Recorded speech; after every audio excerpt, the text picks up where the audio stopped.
Hey there guys, it's Klay here back with another video.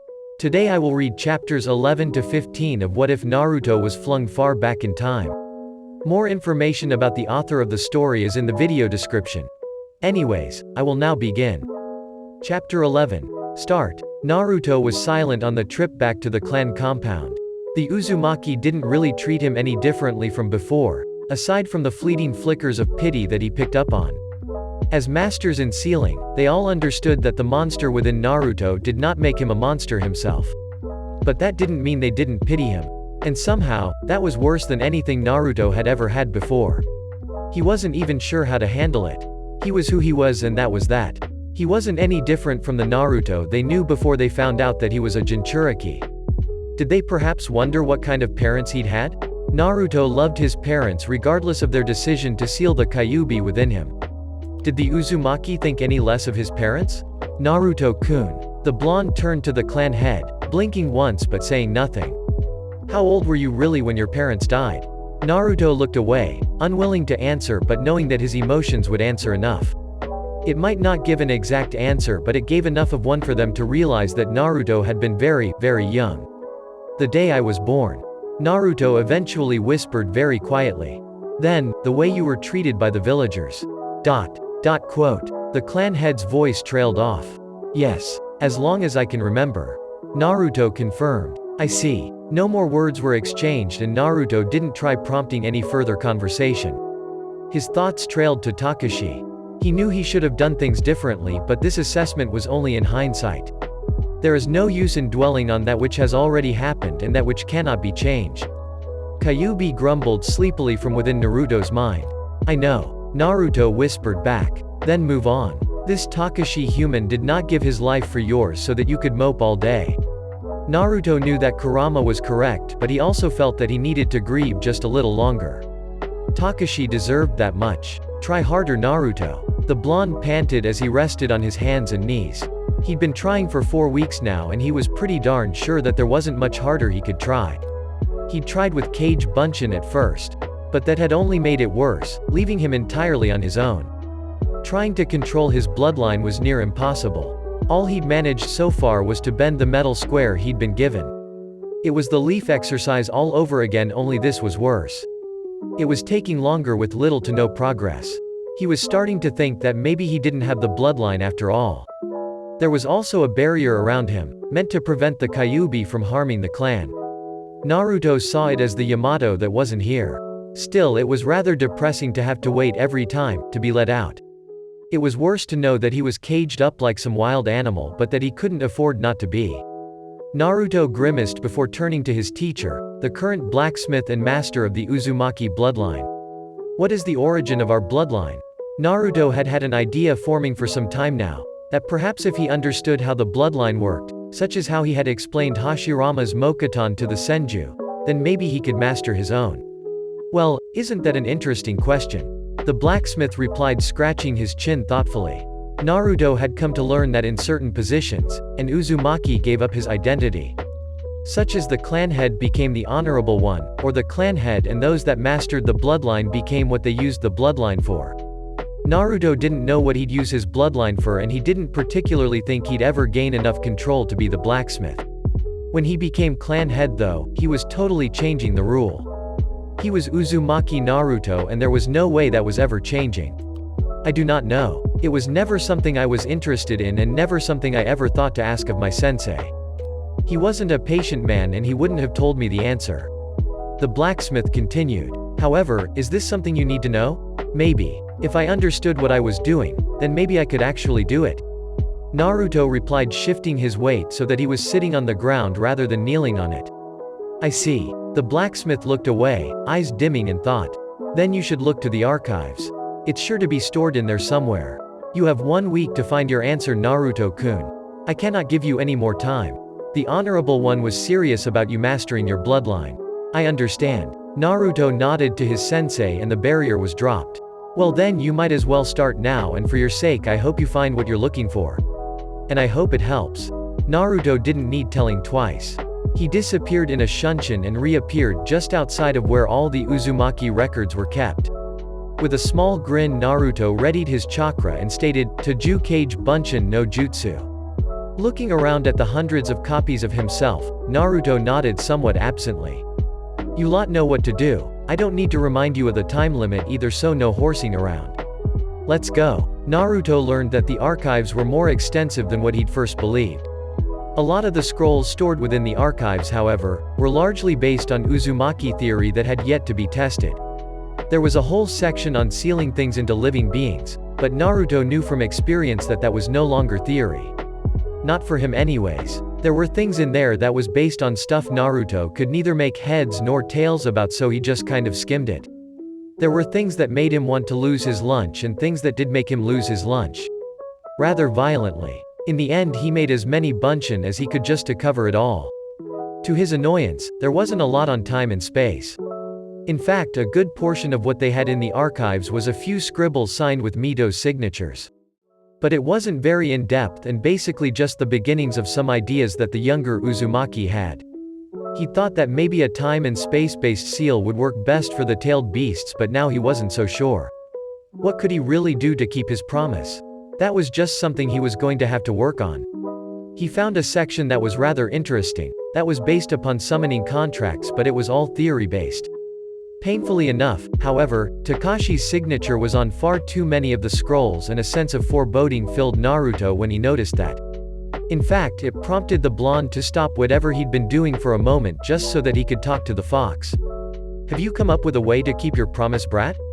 Kurama grumbled sleepily. "Not yet. I'm currently reading the Uzumaki archives." Naruto replied slowly. "But I found something I wanted to ask you about." Naruto added quickly in the hopes of distracting the fox. Honestly, it had only been a couple of weeks. What did the fox expect? A miracle? One eye opened to regard the blonde and Naruto grinned. The eye rolled in annoyance before the other opened as well. "What is it?" "Well, I found the Uzumaki theories on summoning contracts and how it all stated because an Uzumaki had seen a summon enter our world and had spoken to it. They don't say what summon it was, but they did sketch some of the seals that activated when the summon left to return to their own world, with some of the hand signs the summon used as well. Of course I already know what the hand signs are, but that's beside the point.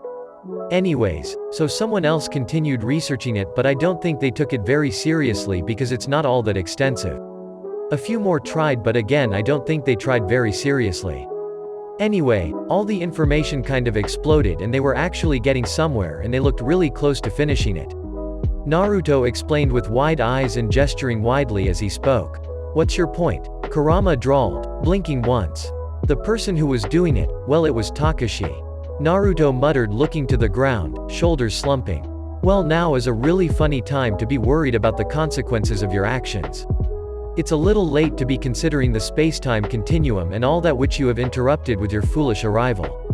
Kurama deadpanned. "But what if Takashi actually succeeded?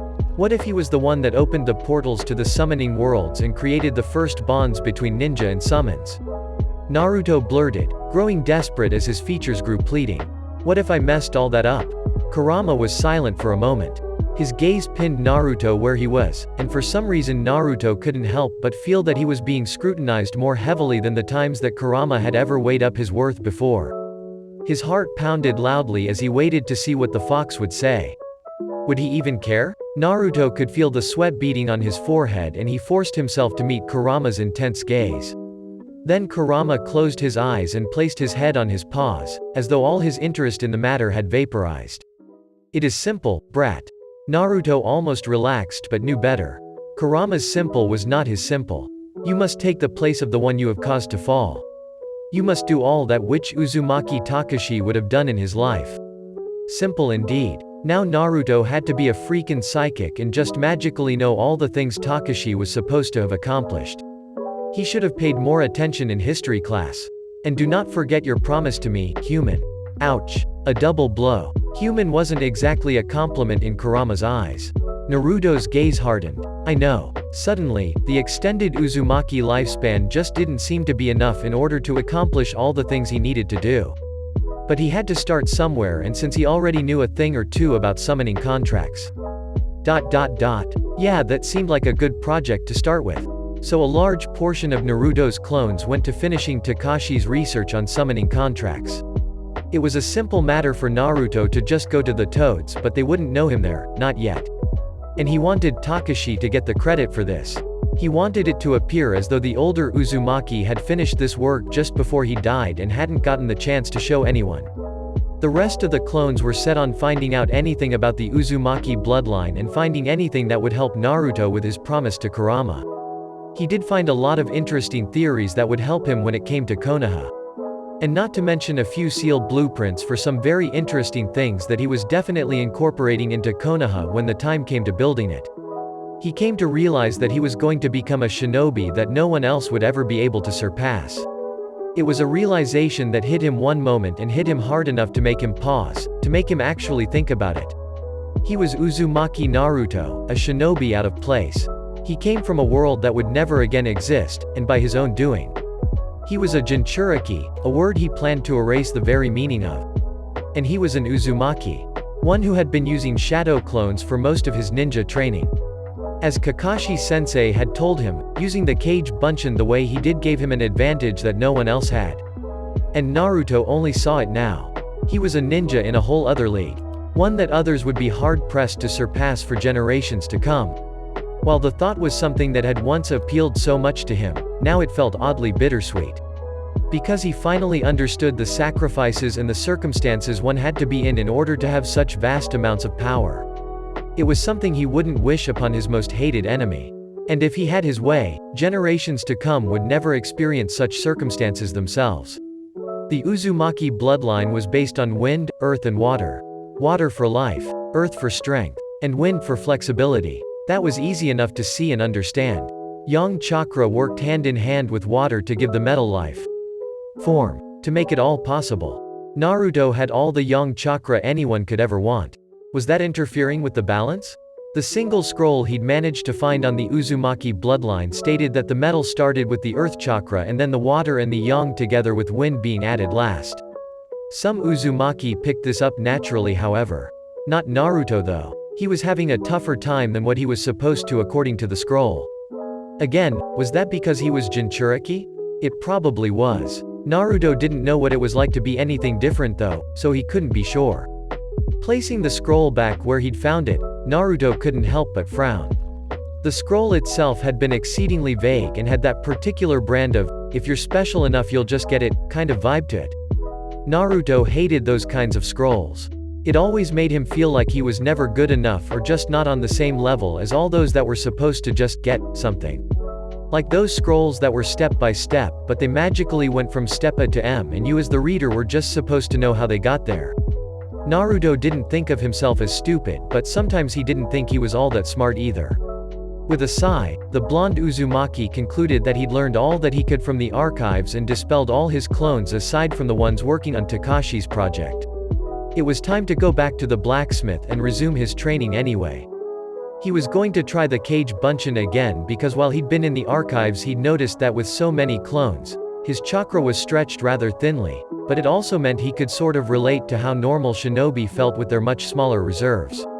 Perhaps, if Naruto could learn control that way, by starting out with thousands of clones and then gradually reducing those numbers until he had complete control of his chakra, then perhaps he could gain control of his bloodline as well.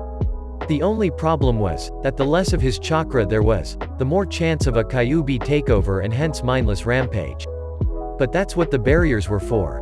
Hopefully. I'm back. Naruto called as he popped through the door. Oh, Naruto-kun, how did it go? Well I found something but it was rather vague. I guess that's a good thing should there ever be a breach in security.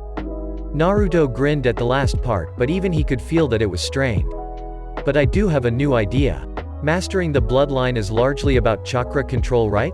Naruto questioned. I suppose. The blacksmith squinted at him before picking up a dented piece of armor and running his hands over it. Naruto watched enviously as the metal rippled ever so slightly before smoothing out, the dent disappearing as though it had never been there in the first place. Naruto continued on to explain his idea of using Kage Bunshin until he had his control mastered and the blacksmith paused in his work to consider the possibility of Naruto's plan working. At the very least, it should increase your control over your chakra. The time it will take will all depend on you and your ability to master your own chakra. The blacksmith concluded. We can try it and see how it goes.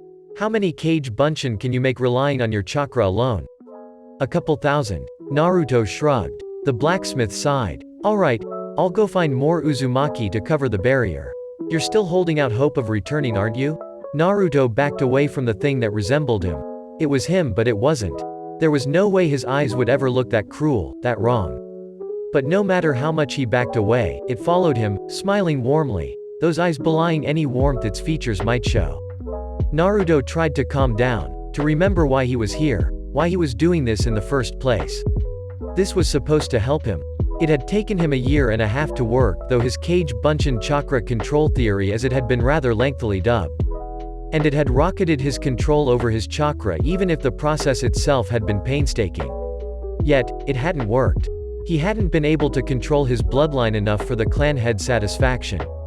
Naruto had been told that he had to have enough control over his bloodline in order to use it unconsciously, like an extension of his very being. At the current moment in time, Naruto had enough control over his bloodline to create something only if he was completely focused on the task, if there were no distractions. Not exactly ideal circumstances when one thought of battlefields. So the Uzumaki were trying something else, something of a last resort. This was meant to help Naruto, but he couldn't move past the panic that tightened his chest, the denial bubbling towards his lips. Admit that you still think there's a way. You just can't let them go.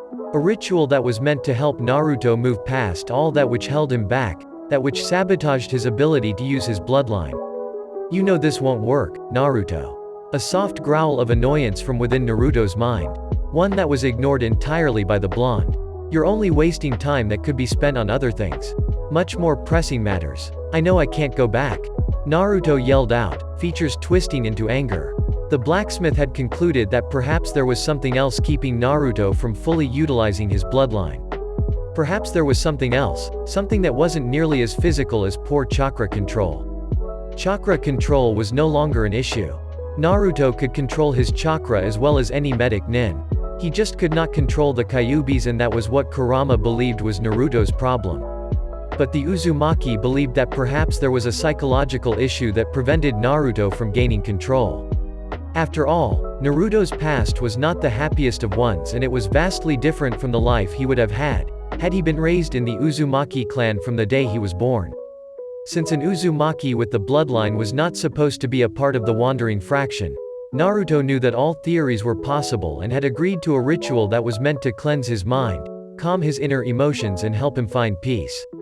But no matter what, he hadn't expected to find this.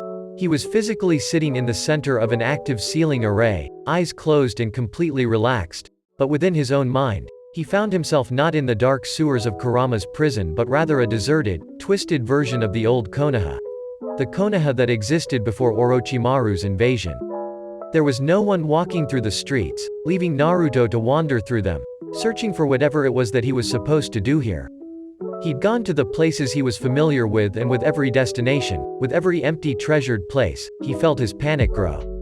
He felt the desperation clawing its way to the surface of his features but being held back by sheer determination.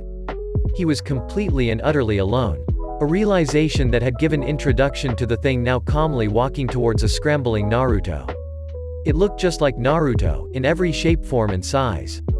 Apart from the eyes. They were as cruel as the eyes that had once looked down at Naruto when he was younger. They were the eyes of the villagers every time he'd run past, paint bucket in one hand and paintbrush in the other. Those eyes. The thing stopped and looked to its left. A smile touched its mouth but did not reach its eyes. Ramen. It's been a while, hasn't it? Ichiraku's. The blonde did not need to look to know it was there. He knew Konoha like he knew the limits of his own body. How could he not? Naruto did not dare move his eyes away from it. He didn't know what it was, and he didn't know what it was capable of. Would it attack him? They didn't tell you everything, did they? It continued. And to think you've already read so much about the clan. Could it be that you saw this ritual but you've cluttered your mind with so much information it's escaped your notice? Or do you really not know? Tell me what? Naruto asked, narrowing his gaze. He couldn't help himself but to be curious. What you'd find in here. A pause, a slight tilt of the head before a small smirk as it waved its hand to gesture their surroundings. What you'd face and the consequences of it all. I don't suppose you'd be up to enlightening me. Naruto frowned. Well, they must be desperate if they resorted to this. so I suppose I can tell you a little of something. See, there is a balance to everything, a yin and a yang. I am your yin as you are my yang. You and I are one and the same. You and I are nothing alike. Naruto growled. It doesn't work like that. We're not supposed to be alike in all aspects. We just have different focuses in life, that's all. It tilted its head a little more, features smoothing into something a patient parents would use as they explain something to a slow child. Naruto glared at it, not replying merely because he was in out of his depth and he didn't know what to do. What makes you so afraid of me? You saw me and immediately you went on guard. Why is that? You shouldn't be afraid of yourself. But then, people are always afraid of the truth. And what is it that they say? Ah yes, the truth hurts. Are you in pain, Naruto? I don't understand. A slow admittance, a hesitant one. And wasn't that half the problem?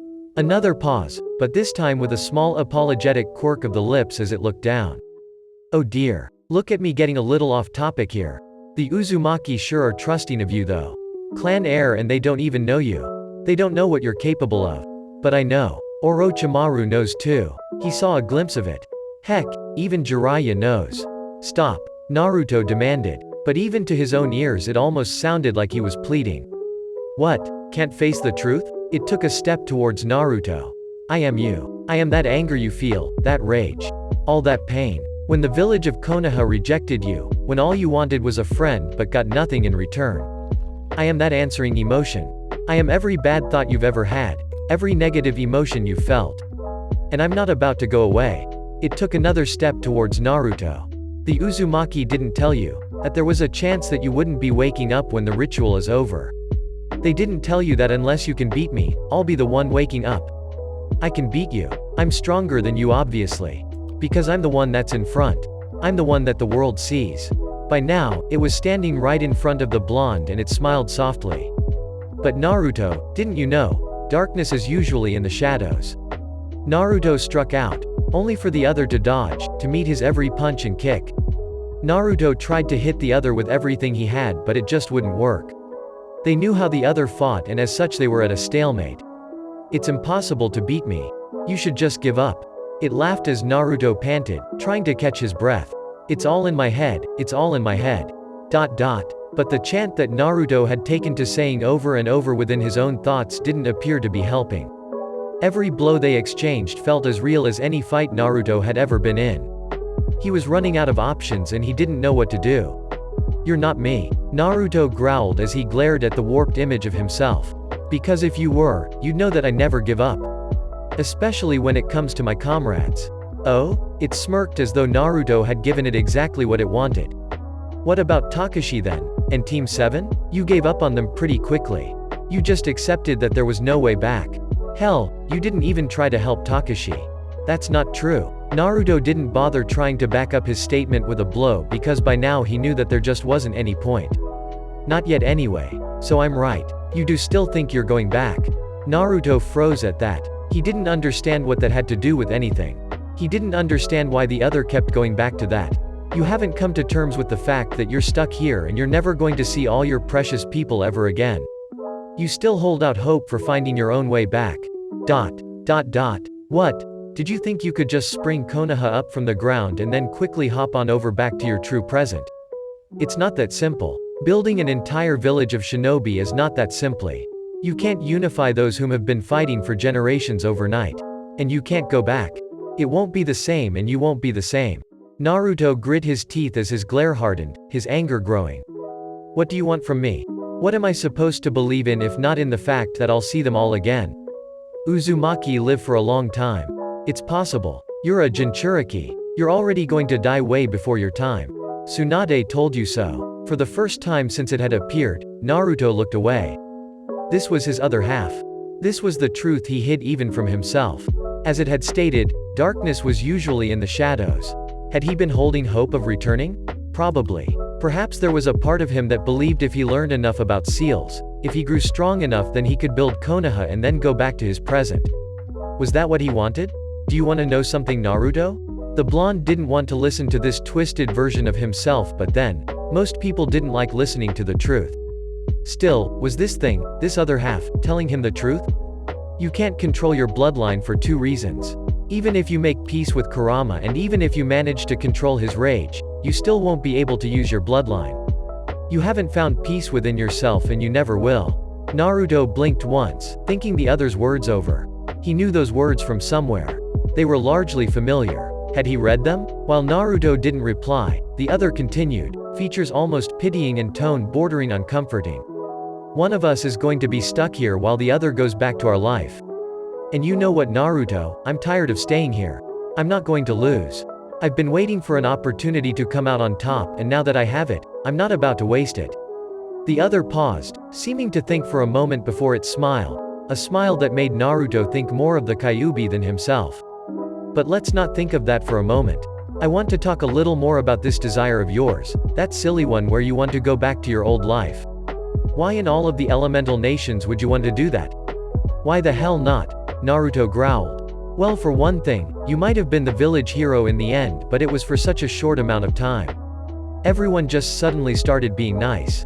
Why would you want to return to a place that's so temperamental?" As Naruto watched, the other's eyes became crueler, colder. The smile stretched unnaturally, making Naruto's blood run cold. "Admit it, they all disgusted you. I would know. I felt it too. After all, we were nothing to them for the longest time. We, whom they treated no better than lepers. What did we ever do to deserve such treatment? Nothing. We were born and that is all." Naruto growled as the words began to sink in, touch emotions that he thought he'd buried in the moment he'd first felt them. "You can't hide anything from me. I'm the real you that you've buried deep inside blackest shadows of your heart. I feel everything you feel, even that which you hide from yourself. So don't even try to deny it." The other grinned maliciously. "I have to admit though, there is one difference between you and me. The Kyuubi actually likes me. His hatred feeds yours, which in turn makes me stronger. I am the combination of your darkest will and his. I can control our bloodline. Mostly because I'm not trying to deny who I really am and what I truly feel. So you have the power of the Kyuubi on your side." Naruto stated, unhappy with this fact but unwilling to let the other know. "While you have vowed never to rely on Kurama's power. He's quite generous, you know. You just never appreciated what he did for you, all that he could give you. In a sense you could say that I'm the real Naruto and you're the fake. I don't hide behind a mask of smiles and optimism. I don't throw away all that which is given to me. The Kyuubi is a source of power that could have given you Sasuke, if you hadn't been too much of a weak fool who listened to the irrational opinions of others. Shut up. I'm not the fake. And don't you dare talk about Sasuke. You don't get to talk about Sasuke." Naruto was close to trying to hit the other again. Close to calling upon the chakra of the Kyuubi, but he wasn't quite there just yet. The other began to laugh, throwing his head back as his body shook with his mirth. "You still don't get it. Oh man, no wonder everyone thought we were stupid, that we could never accomplish anything." Naruto's mind had been analyzing their earlier battle. No matter how short it had been, the blonde could only come to one conclusion. They were evenly matched in every way. There would be no end to their fighting unless one or the other gave up. If you keep burying every real emotion you ever feel, then don't you think that it's being no better than a liar? It's like you're lying to everyone you meet. You should just give in, save us the fights. Let me be in front because I'm not the one hiding. I am the true Uzumaki Naruto. You're not going to be able to talk me into submission.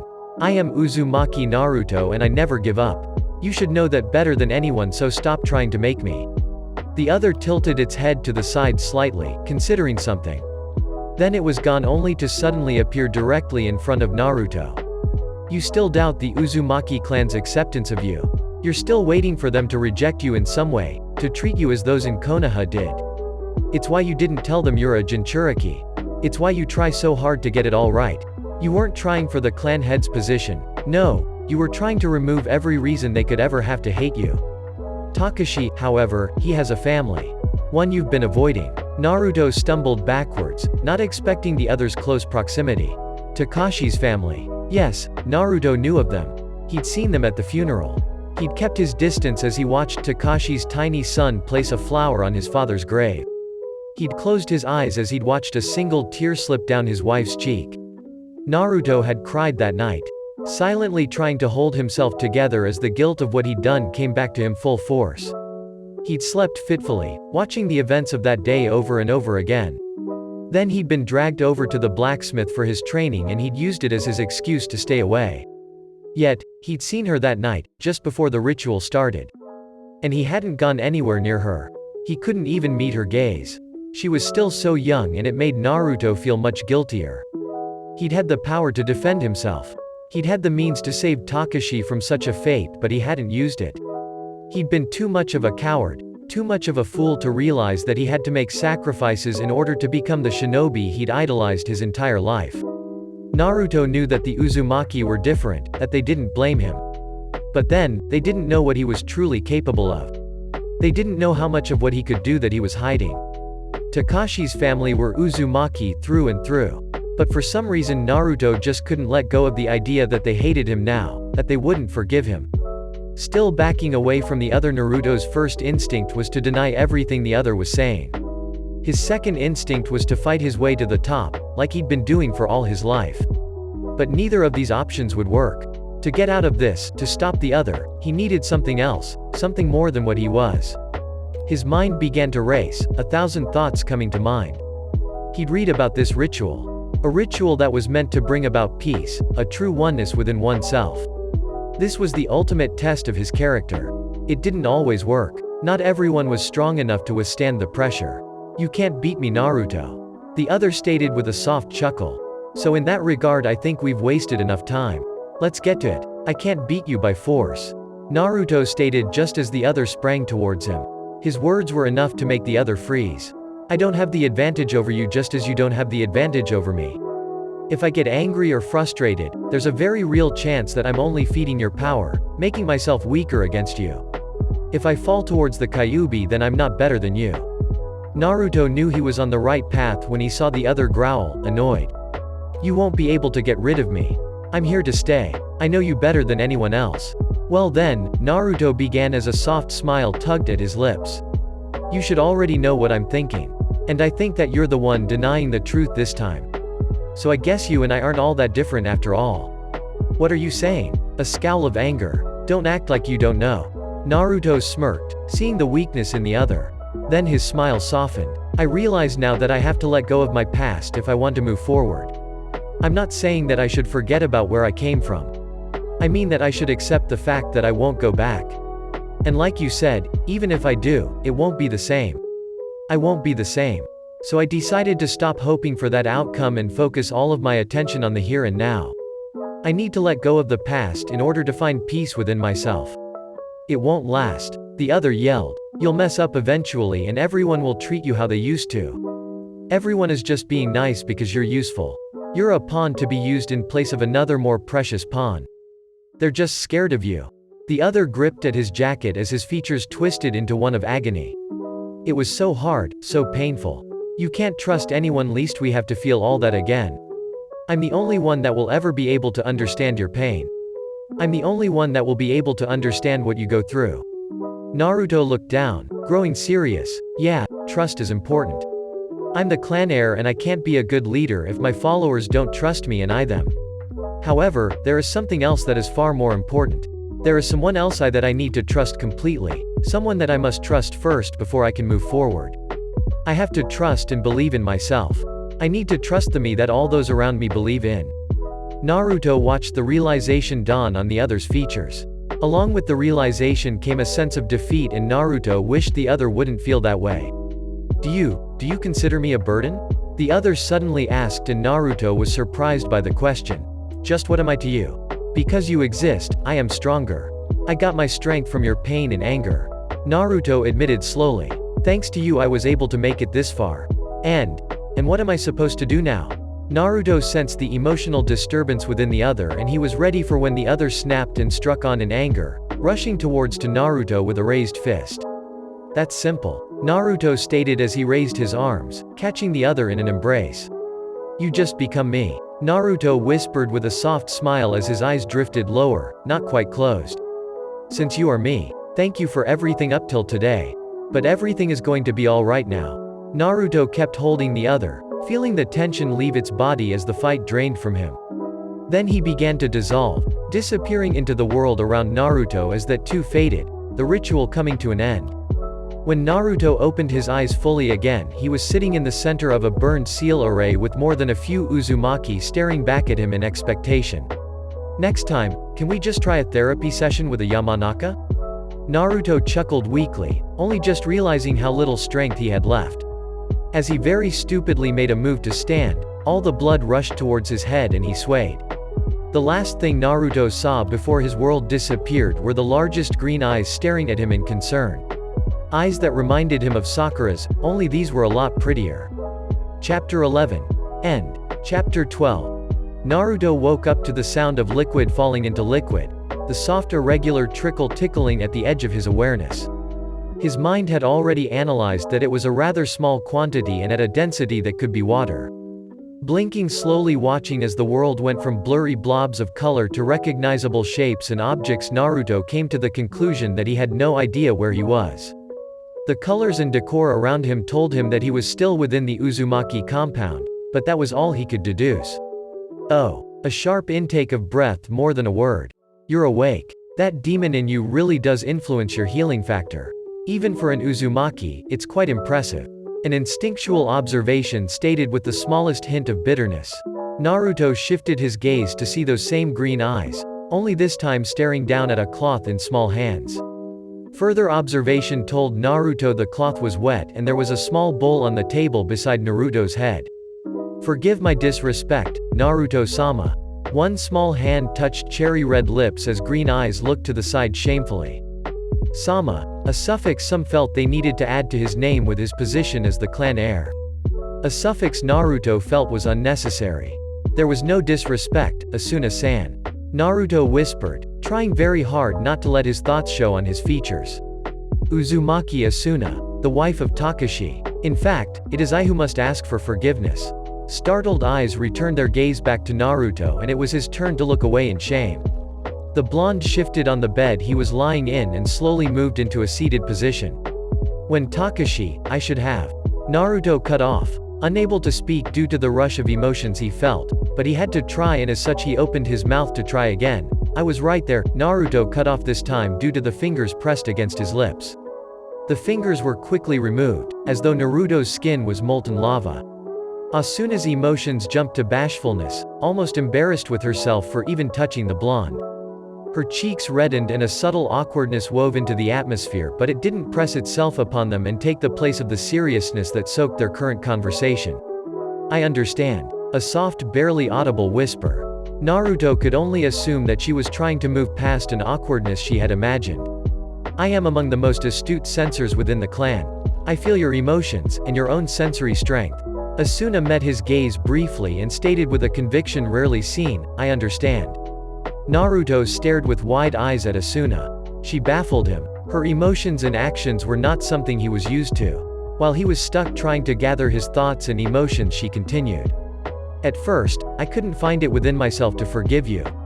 I thought that you were the one that should have died and that Takashi had given up far too much for your sake. He had a family after all and you were a stranger to the clan and its ways, still learning that which we knew practically from birth. You see, Naruto-sama, I had never met you in person, I had never seen you. I had only the stories of others and Takashi to go on. It was hardly the same as the real person. Naruto didn't know if he should stop her, or let her continue. He knew that he should tell her that it was alright. That he didn't mind. He knew that he could say he'd been through so much and that in the end, it all blurred together. But she needed the emotional closure of letting go. It was painful to listen to simply because he had to watch and feel her struggle through her own emotions and he didn't know which would help her more. He didn't get the chance to decide because she continued all the same. You were this shining beacon to Takashi, one of a glorious new hope that I never truly understood.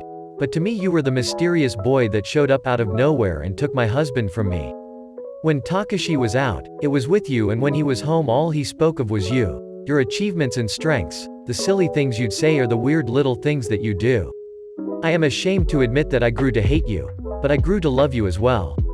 It was hard not to. Naruto watched as a smile bloomed to life on Asuna's features, warming her dazed eyes as she spoke. The way Takashi spoke of you, the way his eyes would sparkle. He was as much in love with you as I was. You were a symbol of such hope to him. He thought that you would be able to move mountains if you set your mind to it. Naruto could sense in Asuna's emotions that the love she spoke of was not that of an intimate kind, a kind between lovers, but rather the love of a family member, the love of a beloved idol. Perhaps a sensei and his pupil. It was no less powerful, however. I found myself waiting for Takashi's returns just so that he could speak more of you. Just as I wished he'd say not another word of you, that he'd be mine once more. It was a time in my life that I was far too confused. So much so that my sensing ability became compromised and I had to stay home. But that gave me more time with our son Tanaka. Naruto felt that he couldn't stop her now, that this was something she needed to get off her chest. And even if he did stop her, what did he say? But when they came home with the news of Takashi's passing, and your involvement in it, all my love for you exploded into a rage of irrational misunderstanding. I didn't understand how it was possible for that situation to arise. You, who had been so powerful, had needed the help of my husband, my precious one true love. And that help had resulted in his death. The love she spoke of this time was the love of the most intimate proportions. A strong one too. She had loved Takashi with a passion that Naruto had not had the fortune of feeling in anyone else. It was painful just as it was heartwarming. I was inconsolable and unable to express my rage. It would be seen as traitorous. You are the clan heir and all I wanted was your death. In my rage, I wanted my husband back. I wanted you to be the one that was buried. Then I saw you at the funeral. I felt your pain, your guilt. In a single moment I felt all that which you tried to hide from the world. I felt your insecurities and your determination. I felt your loneliness, your agony and suffering. Naruto was too stunned to reply, too stunned to do much more than stare at Asuna as she looked up at him. I felt that golden light that made you everything Takashi had fallen in love with. And in that moment, I had forgiven you. I felt I had to make it up to you, and so it was my idea to perform the ritual. I was sure, after having felt that warmth, that you would surpass the test and find peace. I was certain you'd benefit from it. However, we had to wait for you to complete your training with the blacksmith, before attempting such drastic measures. I always thought you hated me. Naruto whispered in a choked tone. I was too cowardly to apologize to you. Too cowardly to face you after what had happened. But it's all right, Naruto-sama. It's all right. Asuna was crying, her arms crushing Naruto to her in an embrace that was more desperate than comforting. And Naruto could not find it in himself to push her away. Instead he pulled her closer and held her together as she cried, not noticing his own tears falling silently down his cheeks. Later, when Asuna had calmed down, she excused herself so that she could straighten her appearance. She had looked around her and blushed in self-conscious embarrassment before seeming to slump in defeat and move towards the door once more. In that moment, Naruto had realized that this was her room. He couldn't stop himself from blushing as well. As he looked away instinctively, his eyes landed on some scrolls. He recognized the type, color and texture. He leapt towards them before he could stop himself. Asuna paused in the doorway to look at what had caught the blonde's attention. Those are the projects Takashi worked on in his spare time. Asuna stated quietly, sadly. I found one of his incomplete ones in the archives. I wanted to finish it before someone else noticed so that he could still get the credit for it. Naruto replied. But I always felt that there was something missing from his notes. Maybe it's here. Naruto continued, tone suggesting that he was talking more to himself than to Asuna. Well, all of Takashi's notes are locked until he feels he's finished with them. If you can open those scrolls, then you can take them. I don't have any use for them and they've become nothing more than sad reminders of something I no longer have. Asuna looked away before she left the room, leaving Naruto alone with the scrolls. Naruto didn't miss the hitch in her voice, or the sparkle in her eyes, hinting at new tears to come.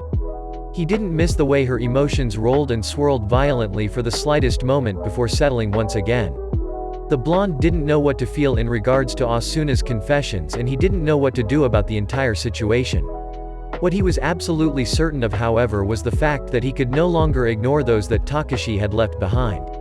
As he and Kurama had agreed upon, he would have to do all that Takashi would have done in his lifetime, and since that could have been any number of things, a vast number of things, Naruto was going to have to insert himself into the little family.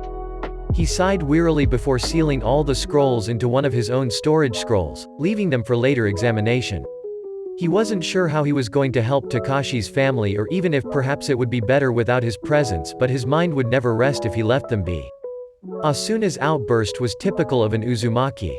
They were quick in their emotions, always burning a little too high in whatever it was that they felt. But just as quickly as the emotion started was just as quickly as they cooled. The only emotions that truly lasted were the ones that mattered most, such as peace, contentment, a sense of belonging. It was when those emotions were disrupted that other emotions raged to the surface, quickly cooled again by the aforementioned ones. Getting to his feet, Naruto paused to assess his own ability to walk without falling over and was pleased when he decided he was well enough not to have his face meeting with the floor. He left the small room, moving towards where he thought the kitchen might be, only to see a tiny person quickly disappear behind a door. Tanaka. Naruto paused by the door, raising a hand to knock but decided against it for now. He'd go to the boy a little later. Perhaps he'd be able to train Tanaka in sealing. If his abilities were anything like his father's, then the child had the potential to be brilliant. But having Naruto around would be a big adjustment for the small Uzumaki, and Naruto wouldn't press him. Naruto continued to the kitchen, noting another closed door with Asuna's chakra signature behind it. He ignored that door, leaving the Uzumaki to her privacy. Instead, he searched the cupboards, intending to make some food for the small family. Cooking calmed him, allowed him to think somewhat. Perhaps he'd be able to organize his thoughts a little. Without his interference, who knew what Takashi would have accomplished, what his family would have become. It was interesting to consider, but it was also pointless. Kurama had pointed out that Naruto whined too much, that he constantly returned to the what-ifs. But that wouldn't get him anywhere. There were things that needed doing, and now that the blonde had a new sense of peace within himself, he felt like just maybe he'd be able to do more than what he thought he could. He absorbed himself into his thoughts, body moving through the motions of cooking some pancakes. It was a simple meal, but somewhere in the far corners of his memories he remembered Takashi saying that his family enjoyed them. He might be wrong, might be getting some of the details wrong, but it was worth a shot. Soft sizzles mixed with the slight shuffling of pancakes across the smooth metal surface of the pan. Naruto hummed softly to himself as he danced around the kitchen, trying to find all the things he'd need as he went along. He chuckled happily when he managed to find blueberries, and he grinned widely when he spotted some honey in the cupboard. The butter was in plain sight atop the counter, and he placed all 3 items in the center of the small table in the dining room. Knives and forks soon joined them with bright flowery placemats. Naruto grew so absorbed in his task that he almost jumped when a small voice stated disapprovingly, "You don't eat pancakes with forks and knives." Naruto didn't want to admit that the tiny child had managed to sneak up on him and managed to hide his surprise well. He turned towards where he could now sense Tanaka's chakra coming from and offered the red-haired boy a warm smile. "It's knives and forks, not forks and knives," Naruto found himself saying automatically, reminding himself of both Mito and the Sandaime. "And besides, how else do you eat them?" A tiny huff of annoyance greeted his statements, and Naruto was surprised that the boy could feel the emotion so strongly. "You roll them and then eat them. Duh. Daddy showed me how." This time, a deep sadness enveloped the small chakra signature, and Naruto fought the urge to fold the child in a hug. It was too soon for such things. Instead, he continued the conversation. "And what happens to the blueberries? Wouldn't they fall out?" "No, because you're supposed to put them in the pancake mixture when you're making it," Tanaka stated seriously and patiently, as though he was talking to someone extremely slow. "I see," Naruto stated slowly, as though he was seeing the small boy's point and taking it into consideration. "Then perhaps next time you should come show me the errors of my way." Naruto grinned widely at the small boy, trying not to project too much creepy. Tanaka's entire mood shifted and darkened before the small boy straightened and stated tonelessly, "There is nothing left to be correctly. I have told you your errors and how they should be fixed." Then he was disappearing down the passage again, his bedroom door closing with a soft click. Naruto was left wondering where he'd gone wrong when Asuna appeared in the spot her son had vacated moments before. "Don't take it personally, Naruto-sama. Please, just call me Naruto," the blonde interrupted, uncomfortable with the sama. Asuna either ignored the statement, or continued on without bothering to acknowledge it because she continued right where she'd left off. He's upset about his father, and making pancakes was something they used to do together quite often. Asuna looked down for a moment before looking up again with a soft, very small, smile. "I'm just glad that he spoke to you at all. He's been far too quiet lately." Naruto didn't quite know what to make of the meeting, but he decided that he wasn't going to give up just yet. He was going to keep trying because he owed the small red-haired boy that much. That much and so much more. Naruto grinned widely before tossing the paintbrush aside. With more care than what he'd shown with the paintbrush, the blonde picked up his latest project and held it up to the light as he mentally compared the large scroll to the one from his memory. Perfect. Naruto chuckled. Really? Naruto turned to Asuna as she walked through the door. Her eyes flickered to the paintbrush with a disapproving frown, but it was only there for a moment. Hi. Naruto replied with a larger grin. It's only taken you 7 months. Asuna giggled before placing the plate she had brought with her next to the blonde. Naruto pouted, gently putting the large scroll back down. Well, it took me that long to decipher Takashi's seals, read his notes and to complete them. I'm almost done. All I have to do now is get the toads to sign the contract. How do you know it's going to be toads? It could be eagles. A smaller voice questioned and Naruto turned his gaze towards the boy sitting in his lap. Tanaka had taken 2 months to warm up to him, and once he hadn't let Naruto go. Well, theoretically this contract could be applied to any summon. I just like toads. Naruto answered. They're pretty awesome. Have you ever met a toad? Tanaka asked skeptically. Plenty. I've even fought alongside some. They're fierce in battle. Naruto assured the boy. I've never even seen a fighting toad. Tanaka protested, a hand moving to snatch a chocolate chip cookie from the plate his mother had just put down. Well, I should damn well hope not. You're not going anywhere near battlefields until you're 60. Asuna stated, sternly ruffling Tanaka's bright red hair, causing the small boy to duck and protest the affection. How are you going to get to the toads? Asuna asked, giving Naruto her attention while ignoring her son's protests. Naruto sighed before leaning back. In the 7 months since the ritual, he and Takashi's family had moved in together. It could be noted though, that there were 4 bedrooms in the house. One for Tanaka, one for Asuna, one for Naruto and one for all of Naruto's work. The house also had a dojo, one where Naruto regularly trained Tanaka, and it also had a weapons room. In that room, Naruto practiced his blacksmith abilities. He never was able to fully master it. Not to the extent that the clan head had wanted. He made swords instead. Each sword was crafted in moments of absolute concentration and they always took him hours, but there were no other weapons quite like his swords in existence. Mostly because Naruto incorporated seals into his crafting, using his chakra alone to do so. That in itself was pure brilliance. The other swords within the Uzumaki compound were different from those used by other clans, but they were crafted first with the seals added second. Naruto's swords were crafted with the seals embedded into its very design and core. Currently he was still experimenting, and as such no one could wield his swords aside from him, thanks to a seal that he'd placed within the metal. He didn't trust his own designs just yet. The backyard held a taijutsu course, similar to the one that was on the very edge of the Uzumaki compound. He designed it and built it himself, and its main function was to keep Naruto in shape since he still wasn't allowed on the battlefield. It also came with the added component of elemental chakra training. Tanaka was too young for this training and would often sit on the porch and watch Naruto while his mother taught him sealing and sensing. But it had only been 7 months, an arguably short amount of time. Naruto almost changed his mind about his plan just because of that simple fact. But there were things that needed to be done, and he could not leave it any later than what was necessary. He had too much to do. There are notes in the archives of an island where a ninja can go to gain a powerful fighting companion. Naruto stated slowly, Asuna understanding that this meant he'd have to leave almost immediately. Naruto ni? Naruto looked downwards and into Takashi's eyes, wondering if Asuna saw them that way as well. Tanaka looked more and more like his father every day, and sometimes, it was an agony as much as it was a blessing.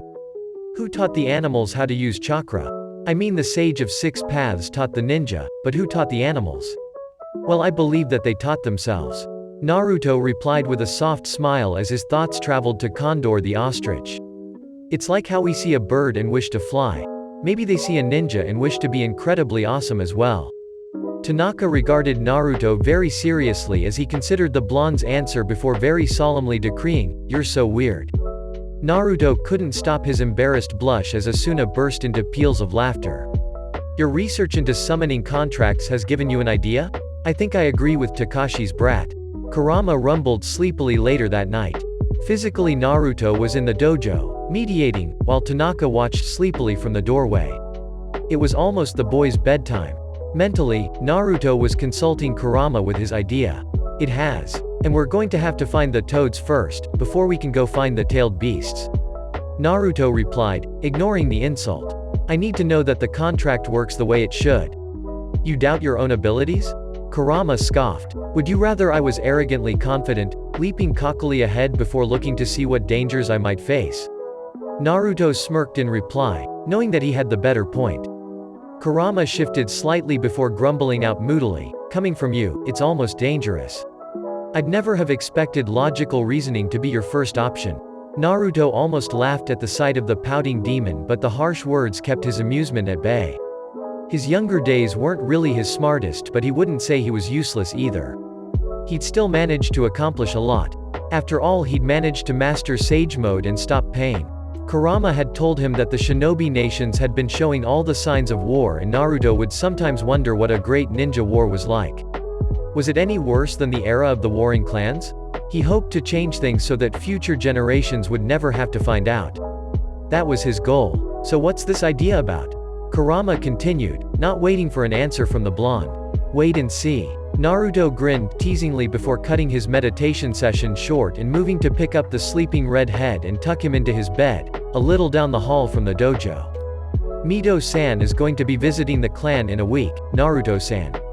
The blonde tilted his head slightly to acknowledge the information, not taking his eyes off of the scroll in front of him.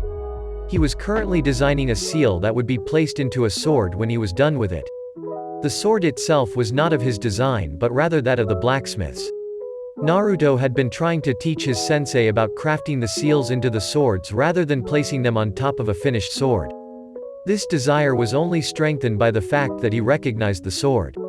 He'd shattered the very thing as a genin. Well, Sasuke had helped, but that wasn't really relevant.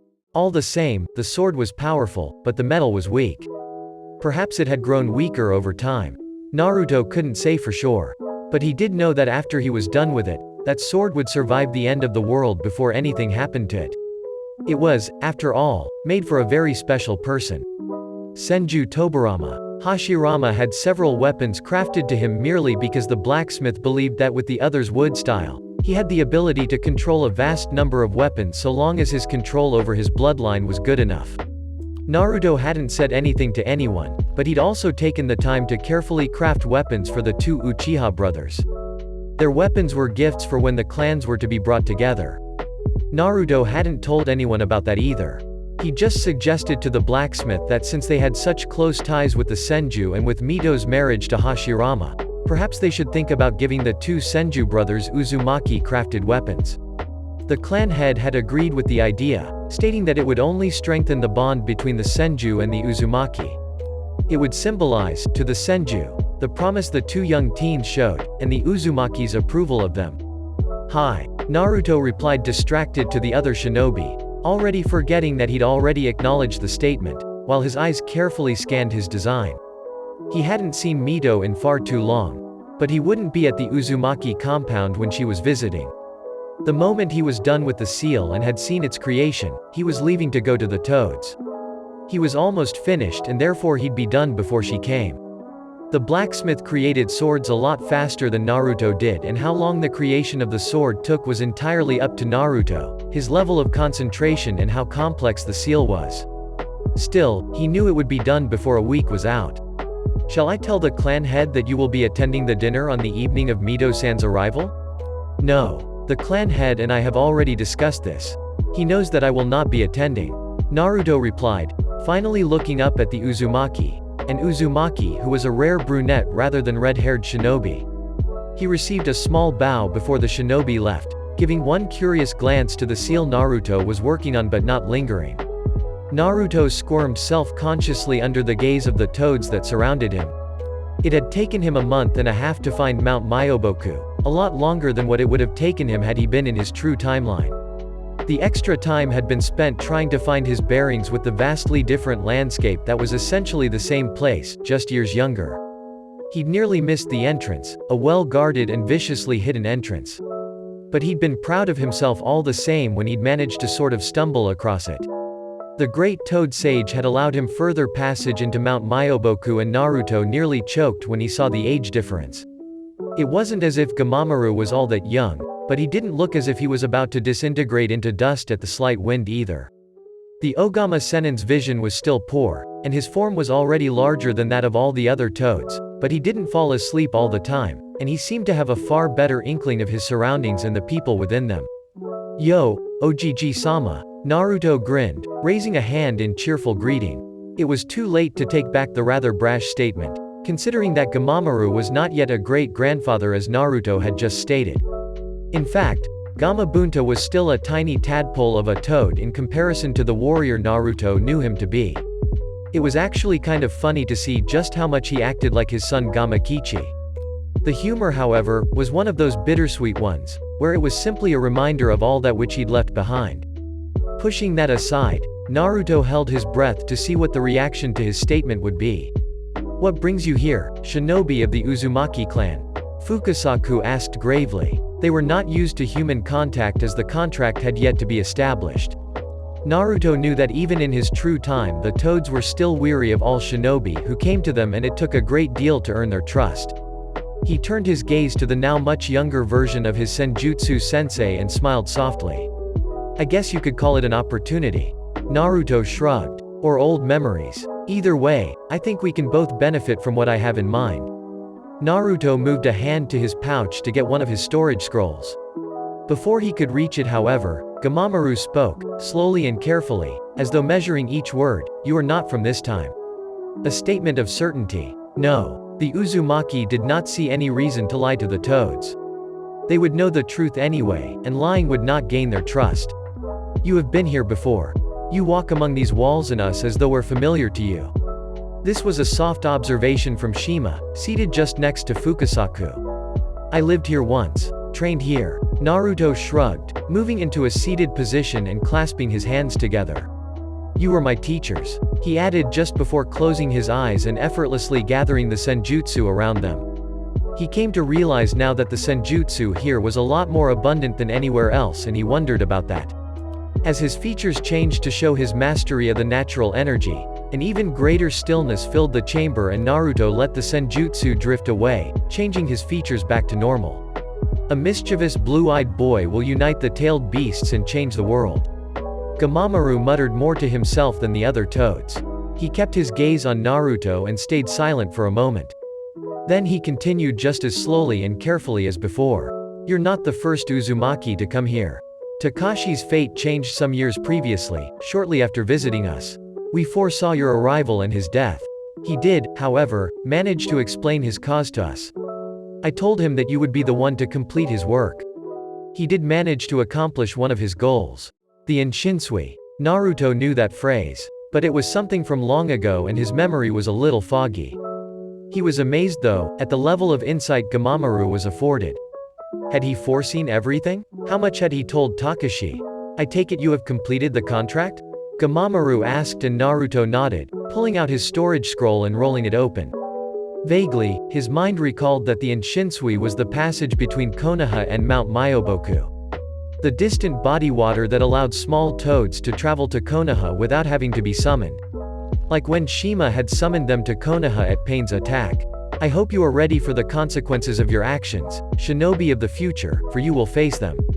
I will not give you the words of my prophecy as I have done for those before you and those who will come after you, but I will give you the blessing of a contract with the toads of Mount Myoboku once more."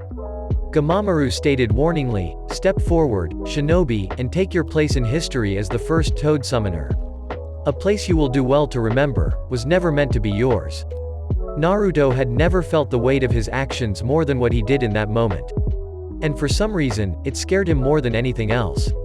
Just what the hell did the old toad mean, because his words weren't implying anything good. Chapter 12. End. Chapter 13. Start. "So, you've been on the battlefield again." Naruto stayed in his position, not moving a muscle.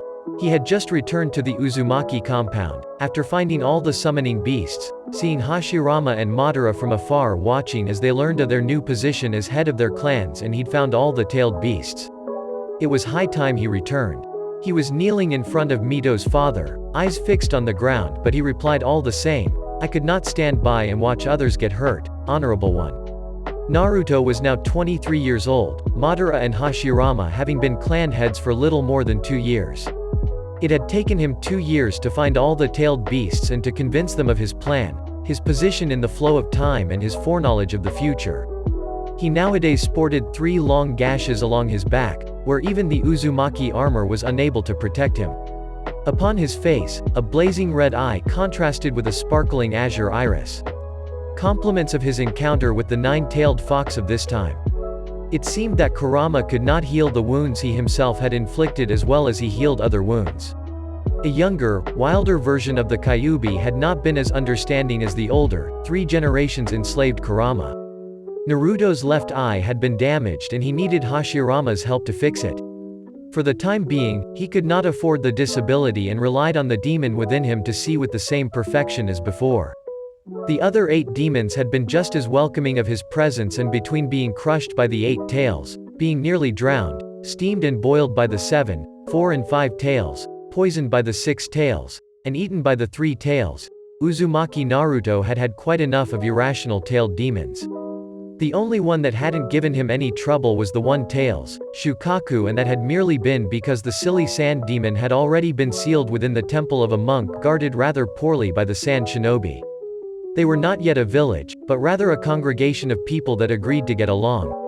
Not very well though. The smallest amount of provocation, real or imagined, was all it took to get them at each other's throats. However, Naruto had been rather interested in the small boy huddled near the monk in charge of the temple. The small raw kanji carved into the boy's hands had alarmed the blonde at first until he understood their purpose. The kanji on the boy's hands were kokora, heart, and ukeru, accept, receive. A message that Kurama had explained, was for the boy to always remember as he was being groomed to become the next Jinchuriki of the 1-tailed beast. Naruto did not allow that to happen. He'd gotten to the beast first and convinced him to follow through with Naruto's plan. He had been easier to convince than all the others merely because he had already been enslaved and could therefore already see the outcome as Naruto tried to describe it. Interestingly enough, Naruto had also seen a small family of Uzumakis settled amongst the people of the sand. A tiny blonde-haired girl with bright green eyes told Naruto the reason for their settlement. Love was a funny thing and the heart wanted what the heart wanted. In the small toddler he'd seen perhaps a hint of the 3 sand siblings that he'd known in his past. And it amused him to think that Gaara just might be related to the Uzumaki, no matter how distantly. It would definitely explain the bright red hair the other shinobi had. I see. The blonde was pulled from his thoughts and back towards the current conversation. Naruto remained silent, knowing that it was not yet his turn to speak. And the events that have affected the Senju and the Uchiha, I trust you know about those as well. More specifically, I am referring to the events of 2 years prior. Hi. Uchiha Madara and Senju Hashirama have become the heads of their respective clans. They lead well, I hear. Naruto replied, keeping his gaze very pointedly towards the floor. He sensed the subtle probing of the clan head, knowing that the man was looking for something specific, but Naruto couldn't be sure as to what it was. Mito-chan has also been blessed with a son, now 4 years of age. Naruto continued, feeling the pride grow within the man standing before him. Hi, adorable little Gaki. It's high time I visited the boy. A soft rumble of parental fondness. But a slight sadness tinged the emotions of the clan head, and Naruto knew it was the distance between the man and his family. Mito was his only child and she was now a Senju. It had to have been a heartbreaking decision for the man to allow Mito to marry Hashirama. If I may suggest, perhaps a visit wouldn't be such a bad idea. Naruto stated quietly. After all, we could just say it's to show our support and acceptance of the new clan head now that we've seen his leadership ability. The time gap could be chalked off to the fact that the Uzumaki are not known for their quick actions. Your return has been much awaited, Naruto-kun. I must ask, why did you stay away for so long? Surely, the summoning beasts were not that hard to find. The clan head was going somewhere with this train of thought, and it wasn't that he was ignoring Naruto's suggestion. He was merely coming back to it in the most roundabout of ways. And the scars you now bear, those are not the wounds of a battle with fellow shinobi. No, they are not. Naruto whispered, slowly raising his head so that the Honorable One could see the gleaming red eye. I came across many different summoning beasts and convinced the vast majority of them to conform to the summoning contract as was Takashi's wish. However, I also came across demons, such as the one sealed within me. One such demon did not agree with having one of his kind sealed within a human and made his displeasure violently known. Naruto explained, wincing slightly at the memory of his meeting with the younger Kurama. The most interesting part was that Kurama of the past and the Kurama sealed inside of his body fused and became one being. Luckily for Naruto, the beast had only grown more powerful and had not lost any of his memories. It was as though the past Kurama had been overwritten and could no longer exist. Kurama of Naruto's true present had stated that only one could exist at any given time. Naruto mused that if he'd landed in a past where he had already existed then, he probably would have ended up in a younger version of himself with only his mind having been changed. Kurama was neither younger nor older. Not really. A being of chakra could not truly age, not in Naruto's opinion anyway. It is my hope that Hashirama will be able to fix my eye. His healing abilities are known throughout the elemental nations. Naruto added, lowering his gaze once again. Why did you not return to the Senju before coming here? A good question. I asked for permission to seek out the summoning beasts, not to visit the Senju. Naruto replied. Although there would not have been repercussions in doing so, it is a sense of doing what is expected of you. Naruto paused to consider his next words. As the clan heir, there is a level of expectation that I must choose to follow. It might not be openly stated or even enforced, but it is still there and it is up to me to make the right decision. Naruto tilted his head slightly and grinned to himself. As the future leader, if I can't make the right choices now, then what will I do when I have an entire clan depending on me? Well thought. A soft chuckle. But Naruto-kun, why on earth did you choose to return in the middle of the night? I was sleeping, you know. A soft lament for the loss of such peaceful slumber. Well, I didn't want to scare anyone with my current appearance. I ran out of sealing ink and I couldn't create a henge seal. Naruto sighed. He'd taken buckets of sealing ink with him and between the summoning contracts and the tailed beasts he'd used every last drop. You know Naruto, if you put your mind to it, you could learn to master the sealing arts using chakra and hand signs alone. The clan head signed, placing a hand on his face with a sigh. I suppose. But that particular skill takes time and experience. Also, it's more dangerous and you have less control over the sealing. But I wouldn't be me if I didn't try something dangerous 6 different ways. Naruto's grin widened. But all the same I really could do with some sealing ink. His only reply with a deep sigh that might have been half a chuckle. You're finally home. Naruto stood across from Asuna, a perfect henge hiding his scars. He held his breath as he waited for her reaction. He had been gone longer than he'd planned and he didn't know how well she had taken it. I got all your letters. Very creative Naruto. She raised a hand to reveal the folded origami animals he'd crafted just for her. They were animated the moment a single drop of chakra was placed in the seal. He had also created a seal in his office that would pull the origami animals to the compound in an instant, something very much like the flying thunder god technique. He hadn't told her about that before he'd left. To her, they would have simply appeared. Well, come inside, it's almost dawn and my feet are getting cold. Asuna turned and walked back into the house, leaving the door open for the blonde. Naruto blinked in shock for a moment before quickly doing as told. He wasn't about to question his good fortune. He followed her to the kitchen where she had placed a kettle to boil and was busy pulling out tea mugs so that she could make them a warm drink. I'll have to go see sensei in a little bit. My armor needs repairing. Naruto sighed, pulling the sugar bowl from her hands gently and taking over. She moved to sit down, not in the mood to argue with him.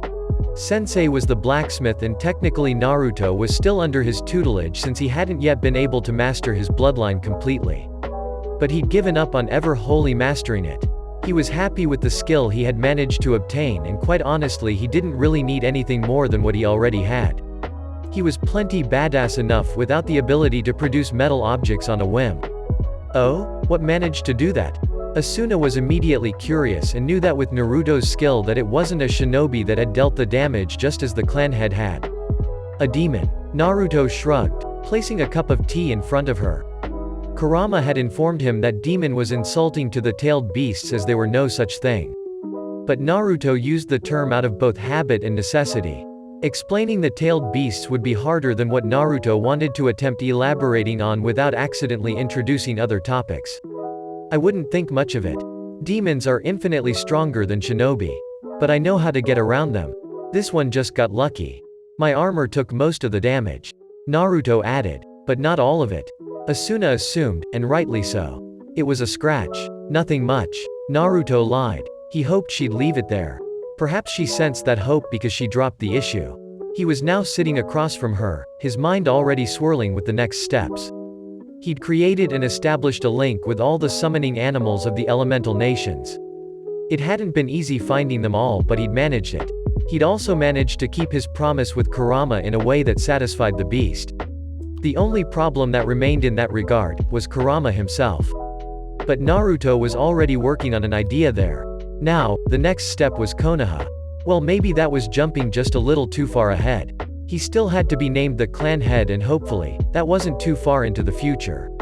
And after you see the blacksmith, what then? Asuna asked quietly, sensing Naruto's contemplative mood. We are going to see the Senju in a week. Naruto replied. The Honorable One Mrs. Mito-chan. And so do I'll also get to formally meet Nawaki-kun. Hashirama has also become the head of the Senju in recent years, and I want to see how well he's coping. Sounds eventful. Asuna replied with a soft smile. But Naruto picked up on the sadness. Come with me. Could I even do that? Asuna blinked in surprise before her eyes grew wider in consideration. Hi, and we'll bring Tanaka-kun with, and we'll let him and Nawaki get to know each other. Naruto grinned at the thought. After all, the two would be seeing a lot more of each other when the clans were united. Besides, I miss you. I don't want to leave you behind again. Naruto admitted quietly. I missed you too, Naruto-kun. But I think Tanaka missed you more. Asuna looked down, her emotions swirling briefly as thoughts of Takashi crossed her mind. It must have been hard for Tanaka. Naruto sighed softly when he realized that his long absence would only have reminded Tanaka of his father's death. But there wasn't much to be done about it. Naruto had to go on that trip. It was done now, out of the way. All the tailed beasts seen to and all the summoning contracts made. Distributing them to the rightful clans was going to be interesting. Why are you wearing a henge? Asuna asked suddenly, raising her head to look right at Naruto in silent determination, daring the blonde to try and wiggle out of answering. Well, see, that's a really long story. Naruto raised a hand to the back of head with a nervous chuckle, more uncomfortable with showing her his eye than anything else. I've got time. Asuna shifted into a more comfortable position as though to strengthen her point. Besides, you've got a lot of talking to do. Uzumaki Naruto, you've been away for years. Well, where to start? Naruto muttered with a soft smile, leaning back lazily. He didn't mind her demand and knew she wouldn't be frightened by his scars. It was her concern and her anxiousness that got to him.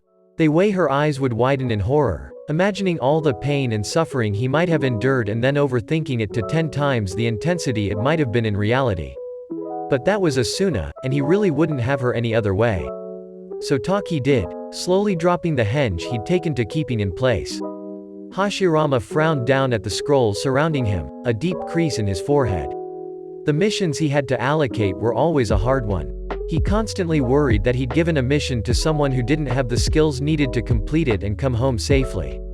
Or that he'd given a mission to someone, thinking that everything was going to go all right, and then the whole thing went completely and utterly wrong. One of the first missions he's assigned played heavily on his thoughts and his heart. A seemingly simple, child's play mission had been assigned to a rather young inexperienced member of the clan, only for the mission to have been an ambush meant to kill the child. Hashirama still blamed himself for not having seen the signs, if there had been any in the first place, and for not having assigned a more experienced shinobi to the mission. The Senju froze instantly when a powerful chakra swept through the air, washing over him and settling just behind his back. I'd say that's a B rank. An all too familiar voice whispered in his ear. In Hashirama's peripheral vision he was seeing only bright orange and blonde. Uzumaki Naruto suddenly found himself on the ground with a fist-shaped lump quickly forming on his head and swirls in his eyes. That's what you get for ignoring me for 7 odd years, Naruto. Hashirama stated seriously, nodding his head slightly as though this helped to justify his words just that little bit more. I was busy. Naruto uttered weakly, still trying to recover. That's no excuse. I was busy too. Hashirama responded hotly, nearly hitting the blonde again. I was under orders. Naruto whined childishly, sitting up and rubbing at his head which was throbbing rather impressively while his eyes sparkled with tears. He might have even sniffled. So? When has that ever stopped you before? Hashirama grumbled, folding his arms and pouting at the blonde. Since I almost killed you and Madara. Naruto whispered, looking away. I put my power in someone else's hands so that I'd never do that again.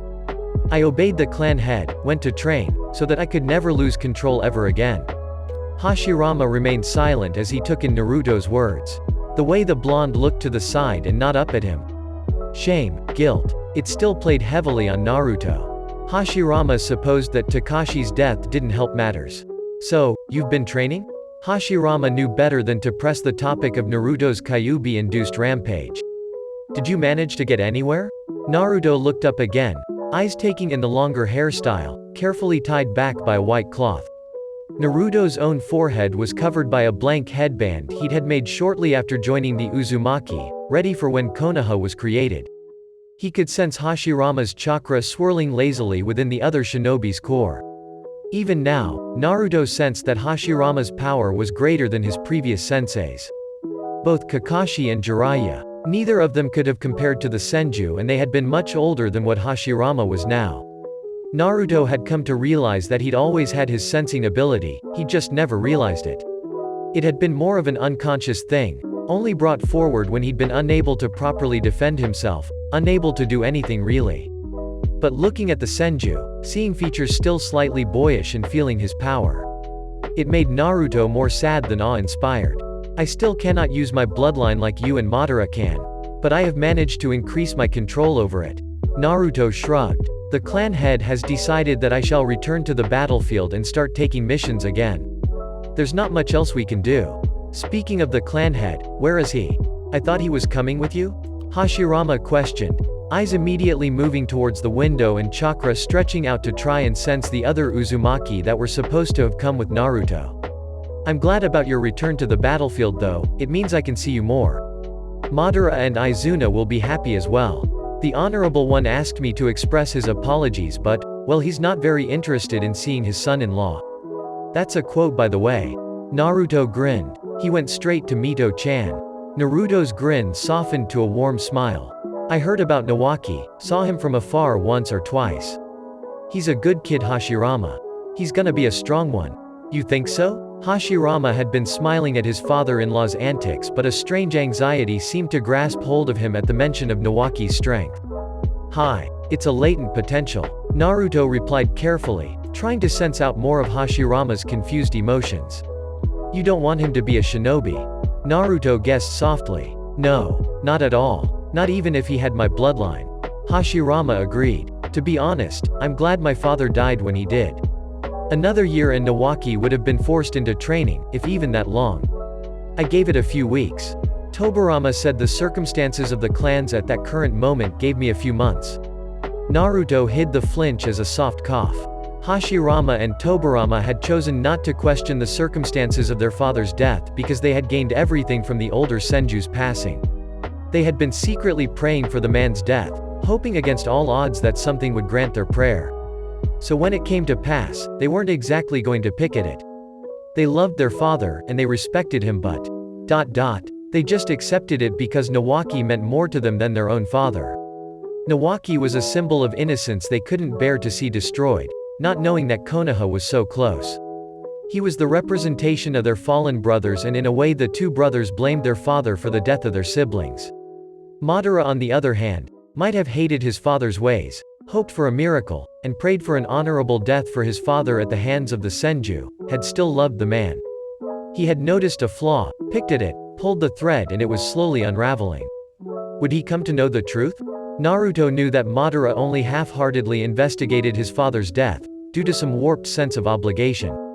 But in recent months, the Uchiha had picked up his efforts, and that was worrying to the blonde. I'm sorry about your father. Naruto offered weakly, not knowing what else to say. He was a shinobi, and he died full-fledged. Hashirama replied, thinking of the same words his father had used when speaking of his youngest brother, watching them bury the remains of the body. But anyway, Hashirama's tone changed and his face brightened, but his emotions showed that he was looking for a distraction, a change in topic. What did you learn in your training? I trained my bloodline, but I also managed to complete several sealing projects. Naruto hummed thoughtfully. There is something I want to try out with your bloodline. Sort of like a collaboration. He had been thinking of this for a while now, and if they could get it right, Konoha would be a village built like no other. He was thinking of the people he had fought when he'd met Sora. If those shinobi could do it, why couldn't he? He had a much greater knowledge in sealing, and he had Hashirama on his side. The other shinobi had a rookie sealing master and an earth-style user. Okay? Hashirama replied, dragging his response out so that it was more like a question than any sort of acceptance. Perhaps an enquiry to know more. Great. Naruto chirped with a large grin before grabbing the Senju's arm and yanking him outside. Once there, Naruto pulled out a blank sealing scroll and his sealing ink, swiftly and confidently adding strokes to his scroll. That sealing scroll is different, Hashirama observed. It has a much larger chakra capacity, and from the feel of things, you're adding a vast amount of chakra into your seal as you create it. Isn't that dangerous? It can be. But the trick is to do it quickly so that by the time you finish the last stroke, the first one is still active. Also, just put in a lot more chakra so that it'll take longer to deactivate. It makes the seal much stronger doing it that way, and actually subject to modification should I make a mistake. Although, I have to be careful because if I make a mistake that results in an unintentionally completed seal and it's active, I get some rather unexpected results. Not all of them unpleasant and not all of them pleasant. Naruto explained, not missing a beat. What exactly are you trying to achieve? Hashirama asked, eyebrows furrowing together as his thoughts grew more and more confused with the complexities of Naruto's seal. When I say now, I need you to put your wood release into this seal. Naruto replied, choosing not to answer Hashirama's question. Naruto, I'm not just going to put my chakra into some half-assed plan of yours. I know how most of those turn out. Hashirama sighed, the father and clan head in him coming to the surface. For all I know, this could end up blowing up now. Naruto yelled, and Hashirama acted immediately, bending down and slamming a chakra-encased hand onto the scroll. He watched as green-tinted chakra swirled through the seal Naruto had just constructed and soaked into the ink, blending with the electric blue already pulsing along the dark lines. A bright flash and a small shockwave later, saw the Senju clan head and the Uzumaki clan heir on their asses, staring up in silent wonder at a rather large wooden house where the seal had once stood. Well, the architecture and design is a bit shoddy. You should work on that, Hashi-kun. Naruto stated breathlessly as he took in the house's walls, doors and windows. I need to work on it?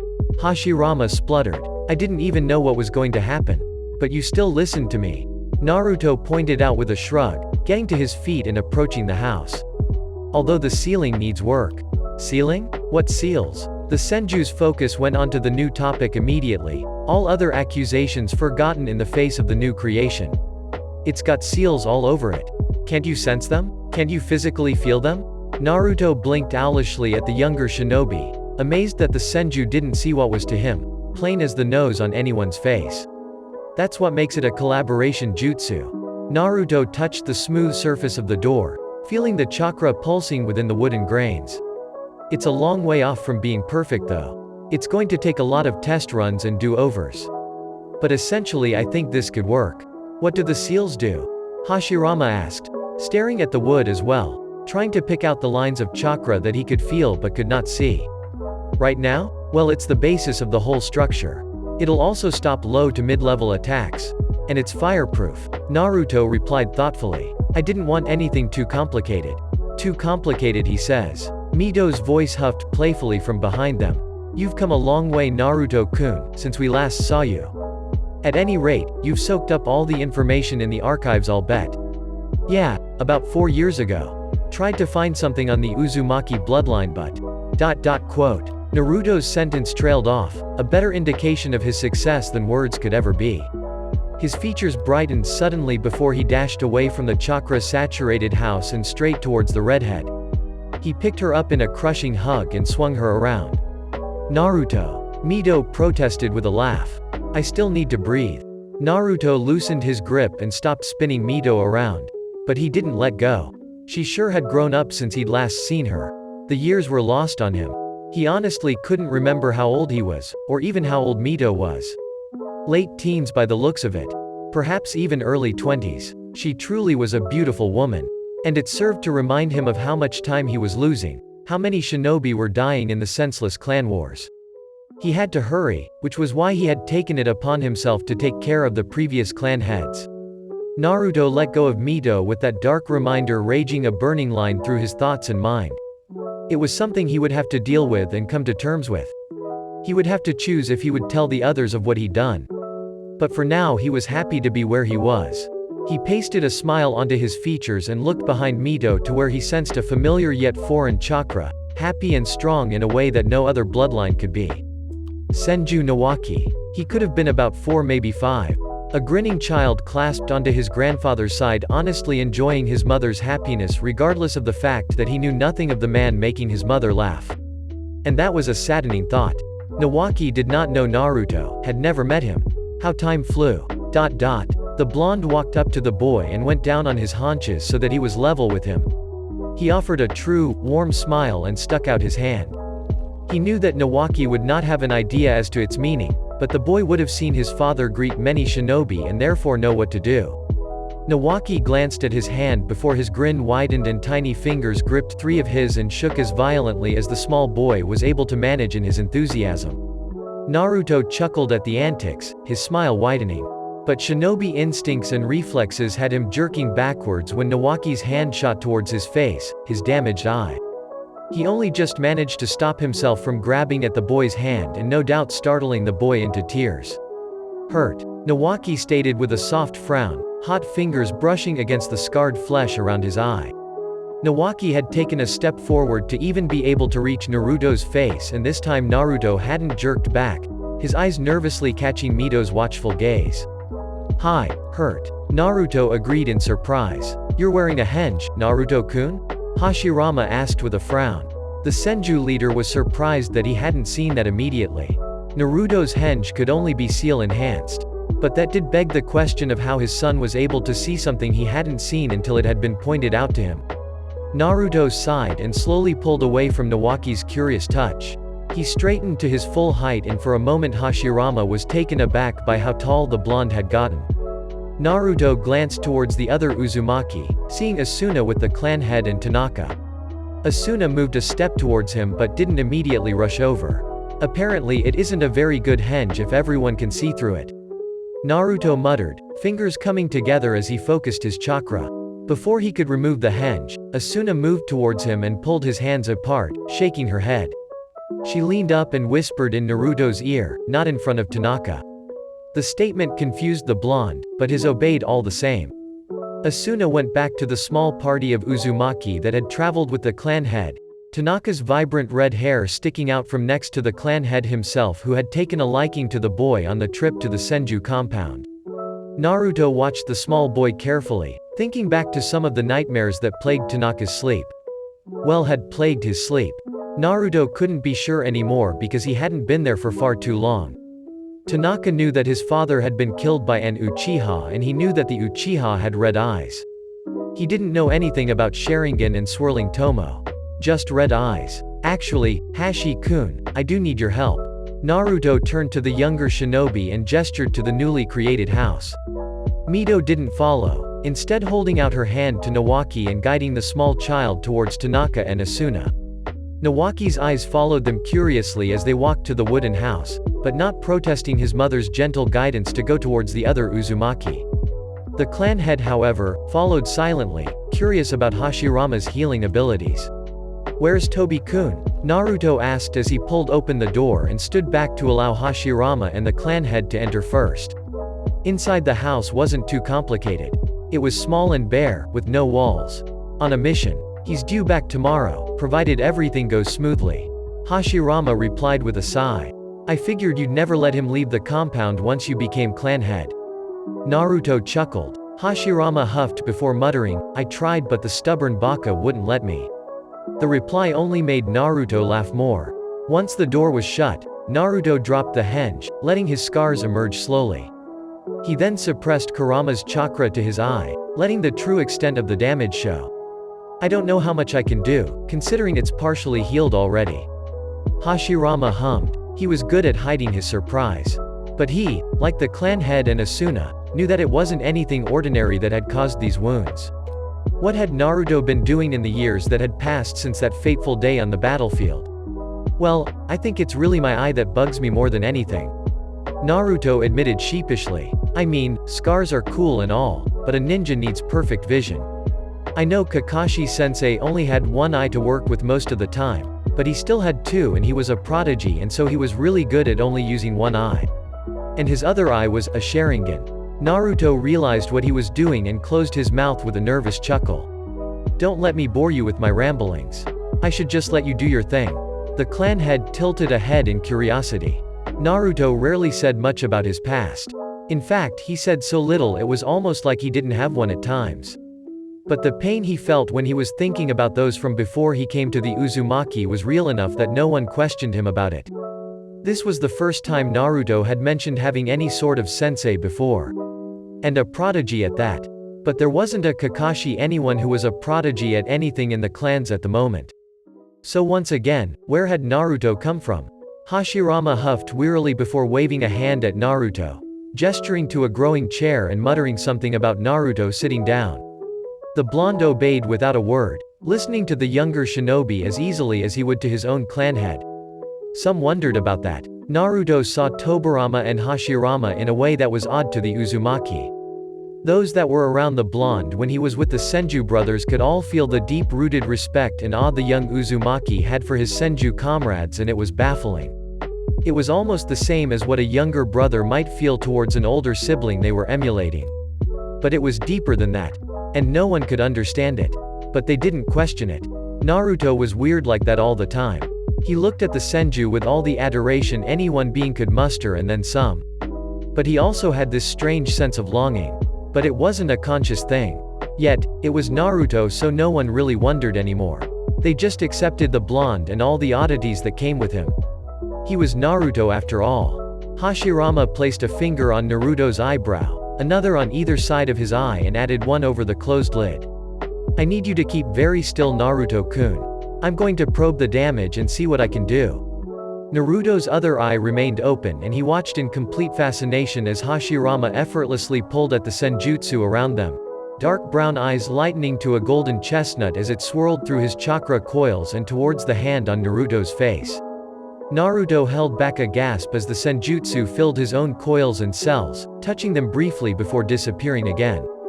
It was both ticklish and painful as it touched the cells that were damaged, tugging slightly at the rough and broken edges.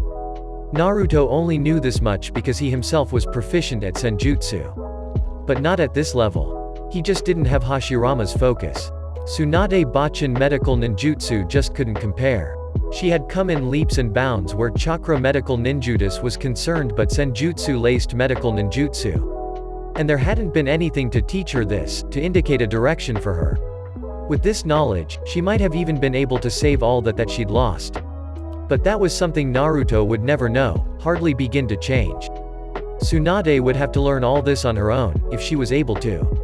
Hashirama's pulled more senjutsu into his coils and his eyes went white, glowing with the intensity and purity of the chakra now flowing through him. Not even Naruto had managed to get this much refined senjutsu. But then, he'd always been focusing on fighting, not healing. A twinge of pain strong enough to make him clench his open eye seared through from Hashirama's fingers. It was like a white-hot lava burning through his eye, filling his cells with a senjutsu so pure it was agonizing to feel. Was this what Hashirama felt when he used senjutsu? Did he feel this suffering? Out of reflex, Naruto had started gathering senjutsu as well, gritting his teeth as he forced himself not to move, to hold as still as possible. The two senjutsu, while from the same source, were infinitely different. A reflection of their personalities, perhaps? His was wild, rushed, swirling through his coils with a hint of playful ecstasy. While Hashirama's was similar in a way, it was more contained, focused. It had more purpose, something other than causing damage in the heat of battle. The two met, sparked, and ignited in a blinding flash of chakra. Naruto's world was for but a moment, brighter than the sunniest summer day before everything went dark. Chapter 13. End. Chapter 14. Start. The clan head whistled, impressed as Hashirama and Naruto flew in opposite directions from each other. The power the two could wield was astounding in its ability to be both so destructive as well as healing. The fortified walls Naruto had built were pulverized as the shockwave from the senjutsu blasted outwards, a radius of danger powerful enough to make the clan head Shunshin out of the room for his own safety. Hashirama and Naruto were already out of harm's way, having been forcefully thrown in that direction anyways. Without the walls as support, the roof collapsed with a ground-jarring and ear-splitting, splintering crash.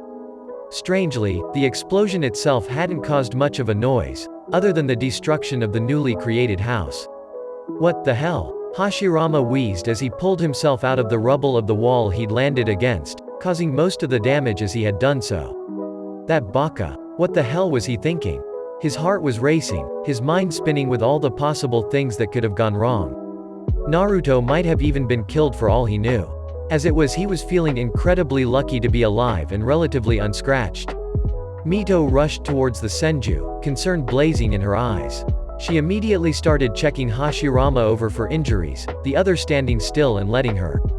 He knew it would be fruitless to try and fight it, to assure her that he was fine. She would still need to see for herself. Asuna had moved towards Naruto, who wasn't getting up. Hashirama frowned, his own concern building. What they had attempted was something that was entirely new to the Senju. To repair something so damaged and already partially healed. He had nothing to go on, nothing to say whether it would work or not. In truth, all he'd been doing was trying to see the extent of the damage so that he could begin to brainstorm ways on how to help Naruto. But he'd sensed so much of the demon's chakra. It lingered in Naruto's cells, almost as though it was as much Naruto's chakra as it was the demon's. But there had been a third chakra. So similar to the demon's, it could have been a relation. A more balanced version of the demon's chakra. It was wilder though, younger. Had Naruto encountered another demon? Or perhaps the same version of the one sealed within him? The third chakra was what prevented the injury from healing completely. It was corrosive, burning into Naruto's cells over and over, eating away as fast as the healing process took place. Could the senjutsu have been enough to flush it out? Was it pure enough to overpower the third chakra? Hashirama-sama, could you please come here?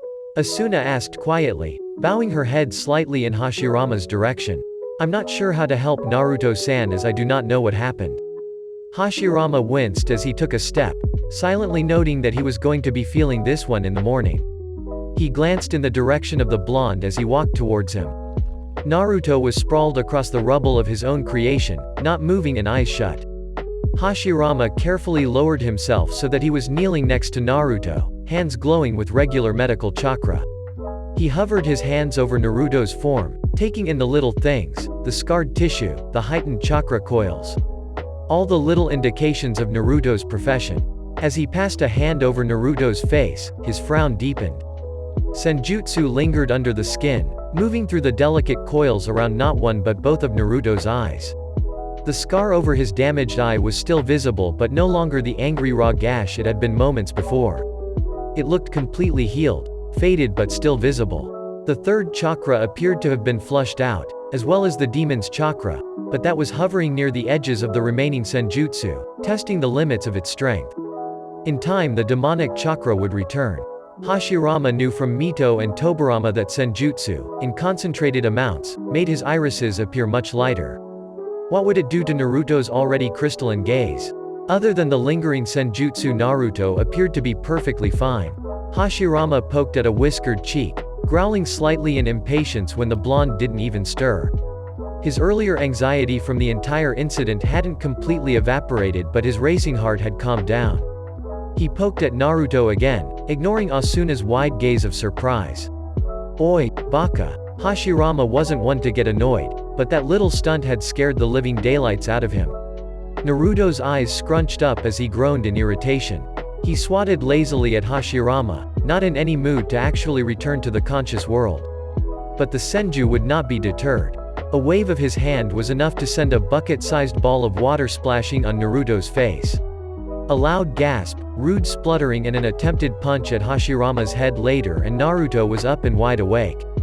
He glared at the Senju before remembering why he was sleeping in the first place and quickly glancing around to see the extent of the damage. With a low whistle of appreciation, the blonde gave a lopsided grin before quickly erasing it at the look on Asuna's face. With a nervous twitch he turned his attention on himself, wiggling a little this way and that to assess himself for injuries internal and external. But he knew that Hashirama would have healed any injuries and that checking himself over was just a habit. He looked perfectly fine, felt it too. There wasn't a bruise nor scratch on him, and that was pretty cool. Moving a hand up to his eye, his fingers brushed over the raised bumpy surface tenderly, knowing from past experiences that this action usually led to pain. However, he didn't even feel a twinge. With a slightly more pressured touch, he mapped out the scar that now adorned his features with a morbid fascination. Only 2 of the Kyuubi's claws has managed to catch his face, pulling down his face at a slightly angled trajectory. The 2 ragged pathways started above his brow, cutting through it and ending close to the start of his top whisker mark. Internally, he sensed the last of Hashirama's concentrated senjutsu swirling lazily in his coils and wondered how long it would stay there. It appeared to be decreasing already. The difference it made wasn't noticeable, and he figured there weren't any long-lasting effects. Glancing at the Uzumaki, he couldn't help the ripple of surprise that zigzagged through him. He blinked, just to make sure he wasn't seeing things, but the images didn't go away. He rubbed at his eyes before looking back at the concerned clan members, but there was no change. Swirling around in the air, hovering like balloons tethered to a child's finger, were the smoky patterns of seals. As Naruto moved his gaze from one pattern to the other, he noticed that some of the smoky tendrils swirled faster and appeared brighter than others, and could only assume that these were active seals. But the inactive ones, they were still there, they still existed. They'd always assumed that the seals just disappeared. But if Naruto truly thought about it, he concluded that seals defied the laws of nature. They made the impossible possible. So it wasn't impossible to assume that they wouldn't be reabsorbed by the senjutsu once they'd completed their task. Everything was reabsorbed, he could sense that. From sounds to jutsu, all the energy within those actions eventually ended up as senjutsu again. But he'd never bothered to sense where the seals went, assuming it was the same. Besides, they couldn't be sensed after they became inactive. There was nothing left within them. "Naruto-kun?" said Blonde, looked towards Asuna, who was clutching her hands to her chest in concern as she watched him with wide eyes. He smiled for her and stated just as cheerfully, "I'm just not used to seeing things normally, that all." And he was a little unsettled by how used to he'd gotten to the fox's vision. The heat signature hues that had plagued the vision in his one eye had been difficult to get used to at first, but it has actually become extremely useful at times. Maybe the fox would let him use his eyes again from time to time. Everything, other than the swirly, almost playful wisps of seals, seemed normal again, and it was strangely a relief just as much as it was unsettling. He didn't say anything about the seals because he wasn't sure if the ability would disappear once the senjutsu had diluted from his eyes. He did chance a glance at himself and was newly awed at the almost glittering brightness that surrounded his form, especially in the area around his abdomen. Glittering was perhaps the wrong word, more like shining. A slight glow from each seal as it moved around him, tethered to him. And boy, were there a lot of them. With a grin, he got to his feet and pulled Asuna into a huge hug. "I'm sorry I worried you," he stated warmly, meaning it wholeheartedly. "But you should have more faith in me," he chided playfully. The red-haired woman in his arms could have been steaming by her ears for the level of irritation she felt for the blonde in that moment. "Baka," she yelled while attempting to whack him upside the head. "Do you know what stress does to me? I'm going to get older just hanging around you." Satisfied that she was distracted enough, Naruto just chuckled as he ducked away from her hand. For the moment he'd ignore the swirling seals, and if they remained he'd experiment a little with them and see where it went before telling anyone. It could just end up being a rather useless skill since he knew how to create seals by heart. Naruto sat with Hashirama as the night's festivities continued. In true Uzumaki and Senju fashion, they'd decided that a feast was in order to celebrate the return of Naruto and the visit from the Uzumaki. The Uzumaki clan head was absent from his position next to Naruto and was sitting with Nawaki, Mito and Tobirama. He was honestly having a good time, and Naruto didn't blame him. He was getting up there in years, and getting some rest was mostly near the forefront of his thoughts, beaten only by his need to be a good leader to the clan. The bright colors of the Uzumaki contrasted with the relatively conserved colors of the Senju. Naruto could easily pick out the different members of each clan as they mingled and generally just had a good time. He was honestly enjoying the relaxed atmosphere, the quiet hiss, crack and pop of the bonfire in front of him, the easy conversation around him. It was the very same easy, carefree vibe he wanted to instill within Konoha and hopefully keep it alight through the will of fire for generations to come. It was an amazing thought to consider. But Kurama still had his doubts. To him, the shinobi would cause some sort of havoc, because what ninja was needed in a peaceful time? And he was correct in one aspect. But ninja were always needed by people. There were always missions from people outside of the ninja lifestyle. It was the ninja themselves that Naruto hoped to bring about peace among. That no village was greater than the other. He hoped to abolish the need for revenge by instilling a mercy and compassion that would allow ninja to let their opponent live when on missions, creating a rivalry more than a vendetta. In the middle of his wondering lazy thoughts, Naruto's sensing ability picked up a rather strange signal. It was headed straight for the compound, and quickly. Naruto didn't like where this was going. After all, to come here now, while it was dark, was almost suicide. Yet, the only people who stood a hope against Uchiha Madara were himself and the Senju brothers next to him. They also had the ability to sense chakra, but not at this range. With the speed Madara was coming at, the other Uzumaki would sense him soon. Would he stop? Why wasn't he trying for stealth? And Madara had the ability to be stealthy enough that not even Naruto would sense him until he was right in front of the blonde. So that meant he wanted to be sensed. He was making his presence very clear. Probably the best thing for him since the Senju wouldn't attack him outright. They had time to consult Hashirama first, and therefore Hashirama would tell them to stand down in order to see what Madara wanted. It wouldn't be a friendly visit either, as any issue that warranted the Uchiha clan head himself had to be more than heart attack serious. The clans were still at war with each other after all. Leaning over to Hashirama, and hoping to not cause tension and panic, Naruto very quietly informed Hashirama that Madara was on his way. Hashirama stood, aiming to get his brother. However, before he could reach the other Senju, one of the Uzumaki sensors picked up on Madara's chakra. Naruto had hoped to meet the Uchiha outside of the compound and without everyone's knowledge. Seemed unlikely now, and would be viewed as suspicious if he suggested it. So instead he moved to stand next to Hashirama and Tobirama as they moved towards the south gate of the compound. Hashirama gave the quiet order for everyone to continue the festivities, as well as reassuring them that the intruder wasn't going to try anything with all the Senju surrounding him. Also, with being so loud about his presence, it was likely that he was here to talk and nothing more. Could it be that Madara was coming to propose a truce? So early? Naruto was almost certain he could convince the Uzumaki to follow now, almost. But could Hashirama convince the Senju? With that slight hope coiling around in his heart and taking hold, Naruto walked a little easier towards the south gate, giving a positive air about him but not too positive. That would seem inappropriate. Had Naruto been paying closer attention, he'd have noticed that Madara's chakra was grim, and barely contained any excitement. Tobirama could now vaguely sense Madara, and he'd lowered himself to the ground so that he could press a hand to it in order to get a better feel. Madara's visit was too sudden not to be cautious. The fact that Madara was just as tightly wounded as they should have been had it not been Madara, well, that was something more alarming than interesting. The gate was pulled open noiselessly and the three shinobi stepped out to meet Madara. A few more breaths and the Uchiha appeared as though melting from the shadows themselves. His expression was blank, perfectly aware of the fact that he was being watched by more than the three in front of him. Naruto could sense that Hashirama's words had not really been listened to, and a good few had followed, perhaps out of curiosity, perhaps out of concern for their safety.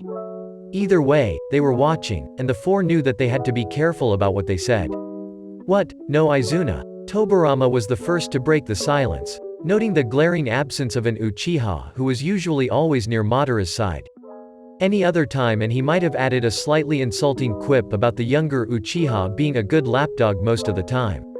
"None from my clan know that I'm here." Madara shrugged. "Even my younger brother. Why are you here?" Hashirama asked, not bothering with pleasantries. He knew that the wrong move would cause a reaction that might not be controllable until it was too late. "I heard Uzumaki Naruto was here. He's a hard shinobi to find these days." Madara replied stiffly. He wasn't here about anything trivial, that was for sure. "What do you want with me?" Naruto asked, feeling very uncertain.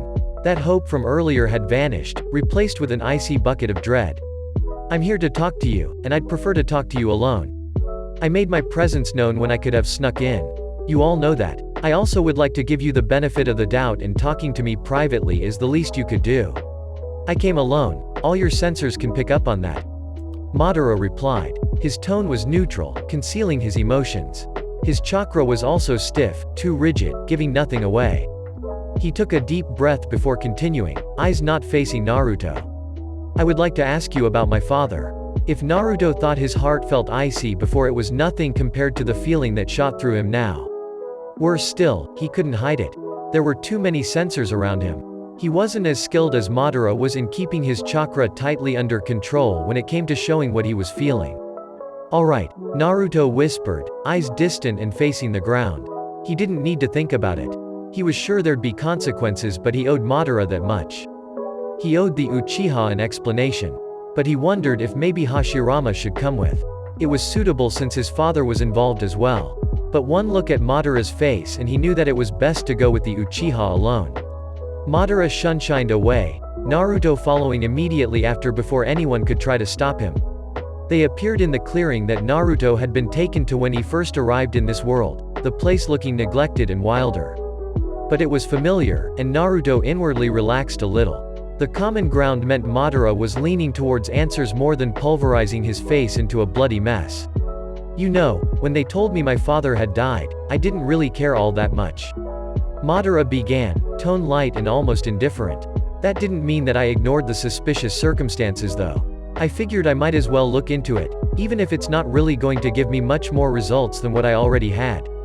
It's quite difficult to gather evidence in these times, unfortunately." Naruto remained quiet, not sure where Madara was going with this. There were countless possibilities. Madara had sensing abilities, but no greater than the average sensor ninja, which was a shinobi who'd taken the time to actually learn how to pick out chakra so they could sense enemies sneaking up on them. He couldn't tell how Naruto's emotions were somersaulting from negative to positive as his mind raced through the possibilities of this meeting. Please don't let this be the reason Madara and Hashirama start fighting again. Naruto prayed silently in his minds, addressing any deity who deemed to hear his prayer and grant it. He knew that Izuna had died at the hands of Tobirama, the first step in Madara's descent into madness that would eventually lead to him defecting from Konoha and later starting the Fourth Shinobi War. Well, attempting to, from where Naruto's perspective lay. But Kurama had assured him that with the way things were headed, war had been inevitable. And so I investigated as best I could when I had the time, trusting only a handful with this task. I didn't need the Uchiha thinking there was foul play. Any excuse to start a fight, you know. Madara forced a tight smile. But then one day I had this amazing idea. Why didn't I just ask the guy who was from the future? "Madara, what do you really want? If you'd simply wanted to ask me what I knew of the clan heads' deaths, you'd have done so in front of the others." Naruto stated carefully, giving Madara a serious look. It was time to stop playing around. "Well, what do you know? From your history. I know you weren't the most studious of shinobi back then, but you never know what you might have picked up in the course of your learning." Madara leveled him with an equally as serious look. "It wasn't really something we discussed. Our history mainly focused on the founding of the village. Not much before that is taught." Naruto shrugged, wondering where this was headed. Some of the clans learned a bit further back, considering it was the clans that had been in the warring states more than the civilian families. Clans like the Uchiha learned a different version from what the Senju would have. Such as how Izuna died. Having Kurama really did help. Having been controlled by Madara, he knew more about the man's past than what was ever taught in schools or clan households. "So, Naruto, what do you know of my father's death?" Madara titled a brow, eyes showing that he was expecting an answer and not looking for one. Naruto raised a hand to scrub at his eyes tiredly, which were still seeing the squiggly seals. There weren't any around them now, other than around himself, so it wasn't much of a distraction. With a wave of his hand, the earth around them shifted and confirmed to his will. "Have a seat, Madara," Naruto stated wearily, taking a seat himself. This action surprised the Uchiha as he slowly did as the other said, looking towards Naruto questioningly. Naruto had not sensed any real malice in Madara, even if his questioning bordered on it. "When the Senju and the Uchiha came together the first time, your fathers were never in the picture. So I assume that they met in battle or came to meet an opponent great enough to end their lives. Keep in mind that even a genin can take down a jonin if the genin is patient enough to wait for the right opportunity. Stronger opponents must never underestimate a weaker one because of this. Arrogance can get you killed surely as a crippling injury. I didn't come here for a lecture better suited to a child, Naruto." Madara chided impatiently, but his tone lacked the proper disdain for it to be truly effective. "Hi," Naruto agreed absently. "Originally, you and Hashirama were older when you took over as the heads of your respective clans, and slightly older still when the clans were brought together. More so, you were not friends either. It's my guess that when your fathers sent your younger brothers after you the first time, it didn't end well." Naruto paused a moment to allow Madara time to absorb that possibility and continued when he nodded. "It was Hashirama that constantly pushed to bring you and the Uchiha together with the Senju. By this point both clans were tired of the fighting, so it seemed like the next best option." Naruto left out Izuna's death on purpose. There was no point in bringing it up. If this was the natural course of things, then why is it different now? Madara narrowed his gaze at the blonde, not trusting of this world enough to believe that Naruto's presence was enough to change this simply by Naruto being here alone. There would have had to have been interference from the blonde before anything changed, and he didn't immediately see how Naruto could have interfered with the lives of two shinobi who he did not immediately interact with.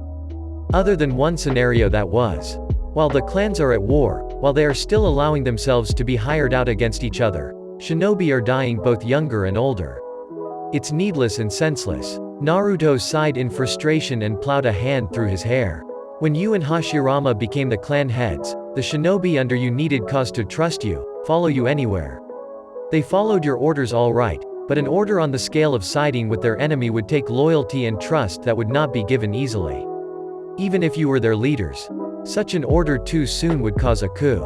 Naruto explained quickly, eyes darting around as his mind raced with the words he'd been losing sleep over. With all that in mind, there was one solution available to me. You did something. Madara guessed, unsure about what he wanted the blonde's next words to be. Hi. Naruto admitted, suddenly growing fidgety and nervous. Madara stood abruptly, mind already jumping to the conclusion he'd hoped to avoid in coming here tonight. He hadn't wanted to confirm what his growing suspicions has pointed to. My father died on a routine mission gone wrong, and that in itself was something hard to believe. Uchiha didn't just die on a routine mission, and Uchiha of his caliber were even less likely to fail the mission. Madara stated slowly, thinking through his words. Trying to quell the accusation that begged to be shouted out to the world.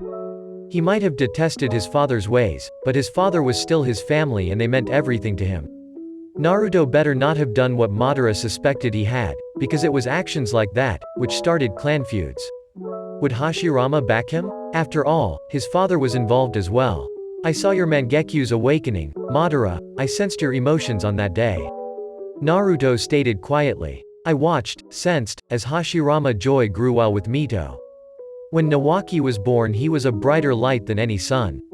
But Tobirama was different. He had already realized what Hashirama had only realized 2 weeks later. Upon that realization, I felt his happiness dampen. I sensed the dread and worry take root, clawing at his peace of mind every passing day. Naruto paused to look at him, blue eyes filled with such anguish that Madara physically took a step back. Hashirama's solution was to bring about Konoha faster, but knowing that the complexities of the task wouldn't allow him to do so before his son was sent off to battle by Batsuma's standards. Yet, he still held on to the hope that he could do it. Naruto paused to smile sadly distantly as he recalled the events of past years. Tobirama on the other hand, ever the realist, came to the same conclusion and employed Mito-kun's help in order to develop a jutsu that would allow him to kill his own father without coming under suspicion from his clan. But the jutsu was taking too long to develop. In an act of desperation he spliced himself in the heat of battle, causing Hashirama to make a medical breakthrough in order to save his life. Now these were probably all events that had happened in the original timeline. But, Naruto paused again, taking a deep shuddery breath. Do you know what it's like to feel the emotions of the damned, of the dying? Do you know what it's like to feel a child resolve himself to a fate where he'd kill his own father just to make sure his brother's happiness remained intact? Do you know how illogical it is, for that situation to even exist at all? That a family will turn on each other for the sake of family? Naruto stopped, his eyes sparkling with his confessions. He hadn't ever confessed this extent of his sensing to anyone, not even the Uzumaki. I sensed it when Hashirama realized that his only option was to kill his own father. Naruto stated so quietly it was as though saying it any louder would be a crime. The very idea that Hashirama would ever be capable of such an act, was forced into such a mindset, was unimaginable to Naruto and completely destructive. And that's when I decided to speed things along. Naruto stated even more quietly, eyes distant. Vacant. Naruto. Madara breathed, sounding just as agonized as the blonde looked. Please tell me you didn't kill my father? Naruto turned a vacant gaze toward him but he didn't utter a word. Chapter 14. End. Chapter 15. Start. A weak laugh escaped Naruto, which quickly became short wheezy huffs of desperation. I'm sorry. I'm so sorry. The words were so choked that Madara almost didn't hear them. As Naruto's behavior sank into his mind, as its meaning registered, a blazing rage sparked to life within Madara's heart. He'd expected something like this from Tobirama, hell even himself, but never Naruto. Not once had he truly believed that it had been Naruto. He'd come here to get history's perspective, but instead he'd had his emotions rocked and catapulted into a vicious intensity that threatened to consume every bridge he'd built with the Uzumaki and the Senju. Uchiha were like that. Their emotions were so intense that they acted out, rashly most times. Madara had clenched his fists so hard that nails broke through the skin. Naruto was hunched over, great heaving sobs racking his form as he finally allowed himself to give into the guilt that had plagued him for some years now. But all the Uchiha could think was how pathetic Naruto looked, how he resembled a bumbling fool who was groveling at his feet. He knew that simply attacking Naruto would not be enough. His normal Sharingan wouldn't suffice either. So he jumped straight to Mangekyo. Naruto's shinobi instincts surpassed his natural trust of the Uchiha. Watery blue eyes looked up in shock as Naruto sensed the dojutsu's activation, sensed Madara's complete and utter rage. No. No, no, no, no, no, no, no, no, no, no, no, no, no, no, no, no, no. Naruto's mind seemed to freeze, stuck like a broken record on the word. He raised a hand to Madara in an attempt to try and placate the other, but the Uchiha had already swung his fist. It connected with Naruto's face almost immediately and the full force of the blow sent him flying through the air and crashing into several trees. Naruto crawled to his feet, not quite sure what to do. But his emotional state had alerted the Kyuubi and he growled in annoyance and frustration from within his prison.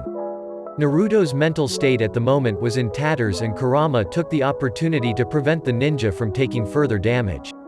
Naruto's wide-eyed gaze bled to red and Madara stopped his approach, recognizing the need to be cautious. A red chakra bubbled around the blonde and encased him, like armor. Madara grit his teeth at the delay, but his mind was already formulating a way to move around it or get rid of it. The Kyuubi bared his teeth and a mirror of the action could be seen in Naruto's features, blood-red eyes, a contrast of tears and agony. As the liquid streamed from Naruto's eyes, the heat of the Kyuubi's chakra disintegrated them with a small hiss and slight sizzle. A clawed hand lashed out at Madara, almost slicing through the Uchiha's flesh. Madara leaned to the side but still felt the burn of the Kyuubi's raging chakra as it caressed his face. Back at the compound, Hashirama stood watching the treeline in concern. Next to him, Tobirama has his arms crossed in silent agitation. Should we go after them? Tobirama asked quietly. No. They asked for privacy. I'm sure there's a good reason. Hashirama replied, but they both felt the anxiety in his emotions. They both chose to ignore it. What do you think it's about? Mito asked, approaching them carefully. Hashirama sighed in defeat, letting his wife know that he honestly couldn't say. Not for certain. Tobirama was the first of the three to react when the Kyuubi's chakra rocketed through the air in a devastating wave. It slammed into their senses and brought most to their knees. Tobirama and Hashirama leapt into the forest, heading towards Madara and Naruto, both entirely confused as to what the hell was going on. Madara didn't want to activate his Susanoo. It was too soon. The usage cost him dearly and he couldn't afford to run out of chakra now. Naruto's form was relentless, attacking Madara with all the force of nature. Yet, Madara was fully aware that the demon did not aim to kill him, merely keep him at bay. Even so, it was persistent and wholly consumed in its task of protecting Naruto. Madara's anger only rocketed at the realization that he wouldn't be able to land a single blow on the blonde unless he took care of the demon or relied on his Susanoo. Sadly, he had no idea if using Susanoo would actually allow him to beat the demon. So far he could see that if he didn't do something soon, he was going to lose. Madara turned towards the Senju compound and started racing through the trees. Hashirama would be able to suppress the demon's chakra. And if they got involved, if the Senju brothers learned the truth, then Madara would understand the next course of action to take. He was angry, yes, but that didn't mean his mind was clouded. Not yet. He wasn't there just yet. He still knew that he needed to be very careful about what he did next. Kyuubi watched as Madara made a dash towards the Senju. With a narrowed gaze, the fox shunshined in front of the Uchiha brat, internally gleeful at being able to use the jutsu at all. With a growl of frustration and anger, the fox struck out and curled clawed fingers around the damnable Uchiha's throat. He didn't press down his hold, however, just kept it tight enough to let the brat know that he shouldn't struggle. "You should have more faith, Uchiha brat." The angry, distorted growl sent shivers down Madara's spine. To hear Naruto's voice so garbled, it would haunt his nightmares for years to come, of that he was sure. "Madara," said Shinobi, tried to turn his head to the side, only managing to shift his eyes, silently growing more and more furious as the seconds ticked by. Hashirama and Tobirama landed on the ground hastily, pausing at the entrance of the clearing, unsure of the situation and how to approach. The demon, in control of the blonde, moved towards the two. His eyes never left Madara's, a soft growl vibrating through the shared contact and causing goosebumps to rise on the Uchiha's skin. The wildness, the rage, the utter dominating power. It was intoxicating. Madara, in that instant, understood all the pain and suffering Naruto endured, understood the entirety of the Uzumaki's willpower. Yet, the idea of Naruto murdering his father was not something he could understand. Understand, not forgive. The reminder of why he was clutched in the beast's hold reignited his rage.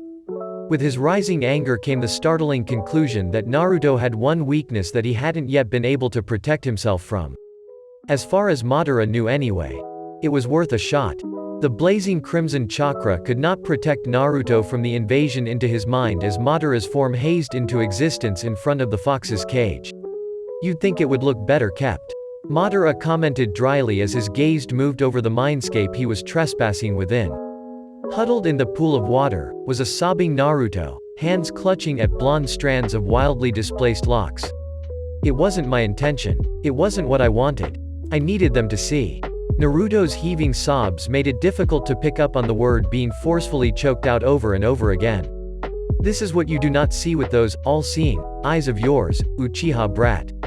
Madara didn't take his eyes off of Naruto, but replied to the Kyuubi all the same, tone scathing. "So, what? He feels guilty about being a murderer? He never said he killed your father. You merely assumed it." That made the Uchiha look at the fox. There was a line of vibrant red chakra leaking from the cage towards the blonde, pooling around the oblivious shinobi. "What are you talking about? Tell me what happened," Madara demanded, eyes narrowing as the Sharingan pattern began to spin in agitation. The fox regarded him silently for a moment, eyes boring into the young Uchiha. Perhaps the fox was measuring the value of Madara's continued existence. Perhaps he was trying to guess how the Uchiha would react. For Madara, the entire experience was one he hoped never to be involved in ever again. It was just too disconcerting. He felt almost violated, pierced through on a soul level. It was enough to unhinge him. It took all he had to keep his Sharingan active and therefore able to maintain his link with Naruto's mind. Did Naruto have to deal with that all the time? Then slowly, excruciatingly, one clawed paw reached out and gripped the bars, the pale light not able to hide the glint reflecting off the pointy ends. The stream of red chakra feeding towards Naruto began to thin, retreating back to the fox. Naruto's posture began to relax, but he didn't immediately react to his surroundings. Madara looked to the fox, but the Kyuubi didn't do anything other than stare at him, seeming to challenge him. Madara narrowed his gaze, starting to get impatient before approaching the blonde and delivering a swift kick to his head. Now was definitely not the time for the Uzumaki to be losing it. Madara was trying to get answers and Naruto wasn't helping. "Snap out of it, baka." Naruto looked at him in shock, eyes wide and mouth slightly agape. "You're acting so pathetic that if I kill you I'd be doing you a favor." The Uchiha sneered with a huff, "Tell me what happened with my father." Naruto's eyes softened and his posture relaxed as an unconscious smile tugged at his lips. "Nay, Madara, you're right. I guess I overreacted, just a little." Naruto sighed. Still not meeting Madara's gaze, he moved into a seated position and moved a hand through the water. "Do you want to know what happened?" Well then I'll show you. The Uchiha watched in awe as the water around them swirled and twisted. Naruto's hand swept across the glassy surface. It began to bubble upwards, reaching, yearning towards something, growing larger and higher until it was in line with Madara's waist. Suddenly, the bubbling pillar sprang towards the Uchiha, latching onto him, consuming him. Madara's first thoughts were to panic. Was Naruto trying to kill him? He couldn't die now. Who would protect Izuna? But try as he might, he just couldn't move an inch wherever the water touched him. It was cold, colder than the icy winter snow, and it caused his limbs to go completely numb. It was a strange sensation, being swallowed by that water. He wanted to panic. He tried to, but it was a warped emotion, twisted by the pervading peace that was slowly taking over and forcing his body into a state of relaxation. His consciousness was tugged away from Naruto's haunted gaze, away from the piercing stare of the Kyuubi, and towards an unnerving darkness that pressed down on him as much as the water had. Slowly a light began to filter through and he found himself becoming aware of a feeling of weightlessness. The world sprang into colors and sounds that same time as a harsh jerking motion. Madara gasped in surprise, having not expected the suddenness.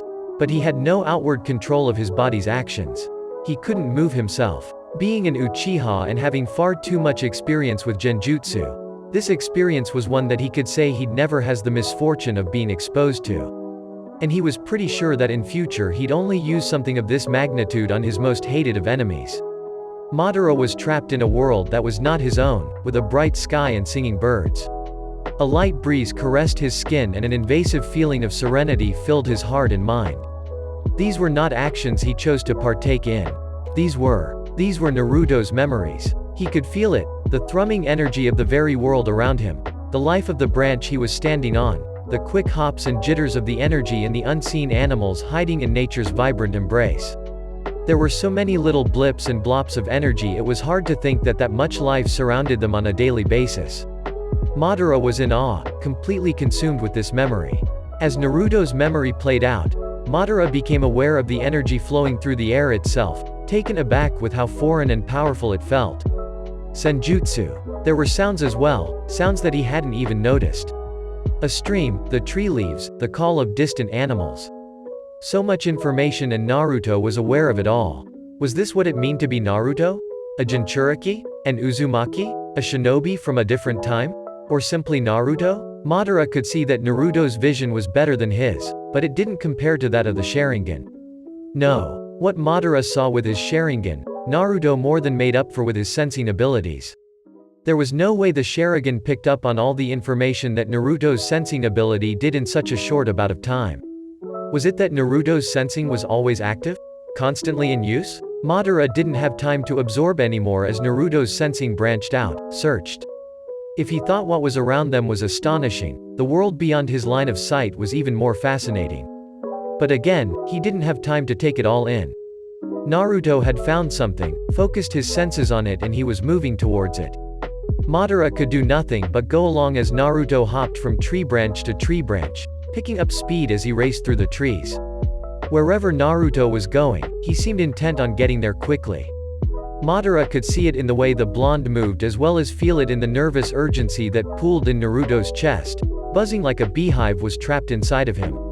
Naruto's chakra was gathering as he ran, hands already forming a quick succession of hand signs that Madara struggled to keep up with. Naruto's speed was amazing. How was it possible to move this quickly? The end of the tree line was coming up, the streams of sunlight growing larger and brighter. When Naruto broke through, he leapt straight into the air, flying across a cliff face. Madara's stomach dropped at the sight of how much open air was between himself and the ground, but Naruto, he didn't even bat an eye. All that consumed the blonde was the urgent determination. Naruto's momentum slowed and the blonde descended towards the ground, moving towards the ground on the other side of the cliff. Two cliffs facing each other? Where was that? Madara's only just noticed the party of shinobi that had been racing along the ground before Naruto had landed, hands first, on the ground. He didn't stay there though. He sprang up again and landing on his feet, skidding away to slow his momentum. He'd twisted his body to watch the group of ninja, face grim and deadly. The space where Naruto's hands had landed was lit up in a vibrant seal array, causing the shinobi to freeze where they were. But what caught Madara's attention the most was the fact that each and every person there had blazing, swirling Sharingan pointed directly at him. Or rather Naruto. Hashirama watched as Naruto's blazing red chakra aura dissipated and breathed a sigh of relief. Yet he did not relax completely. Both Madara and Naruto were as still as a stone, with Madara's active Mangekyu trained solely upon the Uzumaki. "Should we intervene?" Tobirama asked tonelessly. "No. Whatever they're doing, it's calmed Naruto's down. We'll wait for now," Hashirama replied distantly. He wondered how they could manage to break a genjutsu cast by Madara. But something told him this was far from a genjutsu. "I just hope things don't go wrong. You know how touchy Madara can be, and he seemed really serious." Hashirama finally muttered, still lost in thoughts about what could possibly be wrong. Tobirama was about to reply, but tensed upon sensing the approaching ninja. Coming from two directions, one was Izuna, that much was clear.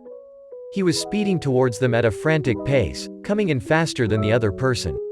Mito approached from behind them, less frantic, more determined. What on earth did that woman think to gain? Not only that, if she saw something. Hashirama glanced at him before sighing and creating a cage bunshin, sending it after his wife. He was only half sure she wouldn't pop the clone and just come here anyway. If she did, it would make this whole thing far more complicated than what it needed to be. Could they tell her the truth?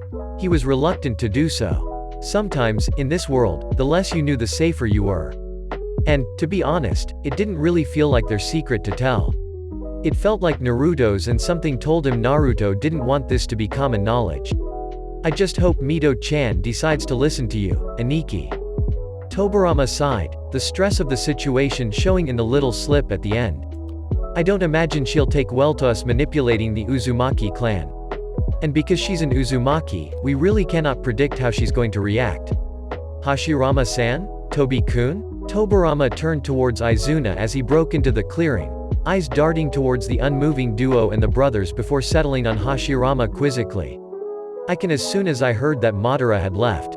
"What did you hear?" Hashirama asked with a heavy frown. "Not much, I just followed his chakra tracks. Luckily I came back in time to pick up on them." Izuna looked away, towards his brother. "I heard he was in a mood before he left. Lately, that never ends well.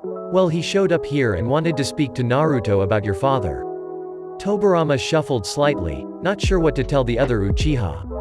It seemed they knew about as much as each other. Aside from the two that were unresponsive, that was. "My father?" Izuna didn't seem to know much else, despite the topic being most closely related to his person. "Yeah, he showed up and didn't say much else. He even made his presence known to the rest of the clan. It's going to leave a huge mess to clean up, so whatever it is, I hope it's serious." "Well, considering they started fighting, it probably is really serious." Hashirama sighed and looked towards the ground as a cloud of doom appeared above his head. Izuna didn't say anything. He didn't know what was going on, and that hurt. Though Madara told him everything these days. There was supposed to be nothing they didn't know about each other and the state of the clan. But if Madara thought he was protecting Izuna, then he'd keep the birth of his firstborn child from the other. Izuna sighed and sat down. It was going to be a long wait. One of the Uchiha that was glaring back at Naruto was none other than Madara's father. The stern features, the hard scowl, the three tomo. All of it was Madara's father, right down to the way his clothes crinkled when he stood in his opening battle stance. Uchiha Tajima had been experienced enough to see Naruto's attack coming, only he hadn't been fast enough to do much more than to get into a stance before the seal had been activated. At this level, Madara couldn't name anyone that wouldn't have been caught by that attack.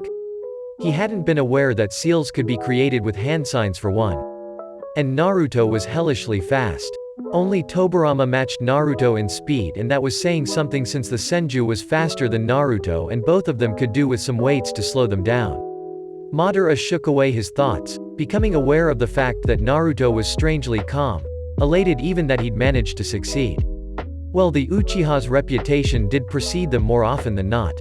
"You're able to speak. I left that ability to your freedom when I designed this seal," Naruto stated with a small nervous smile.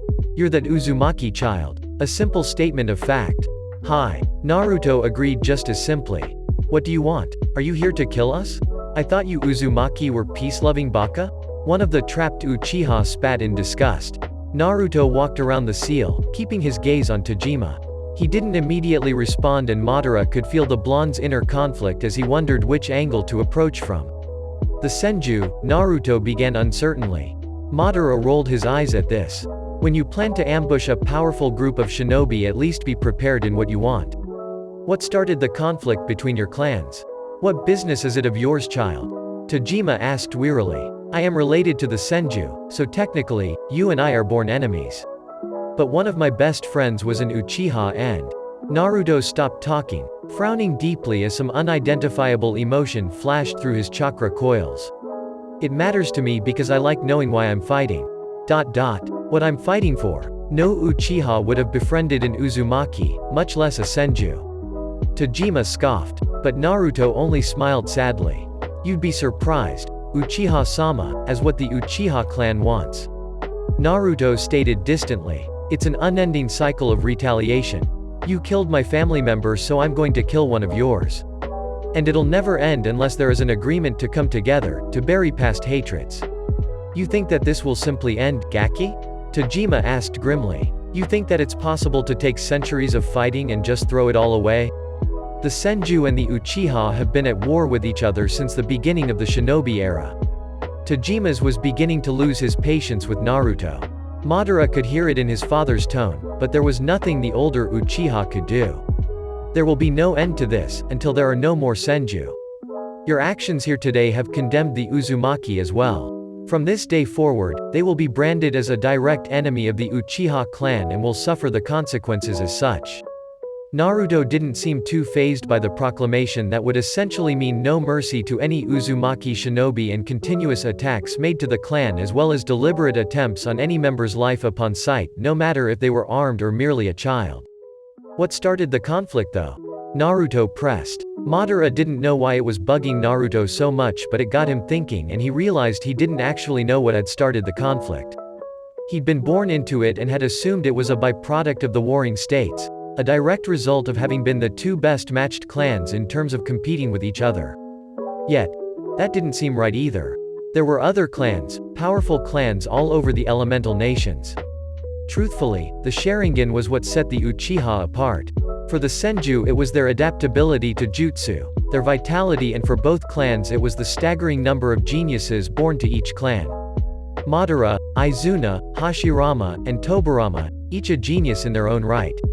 On a level that was deemed higher than the average clan member, an average that is perceived as higher than other clans.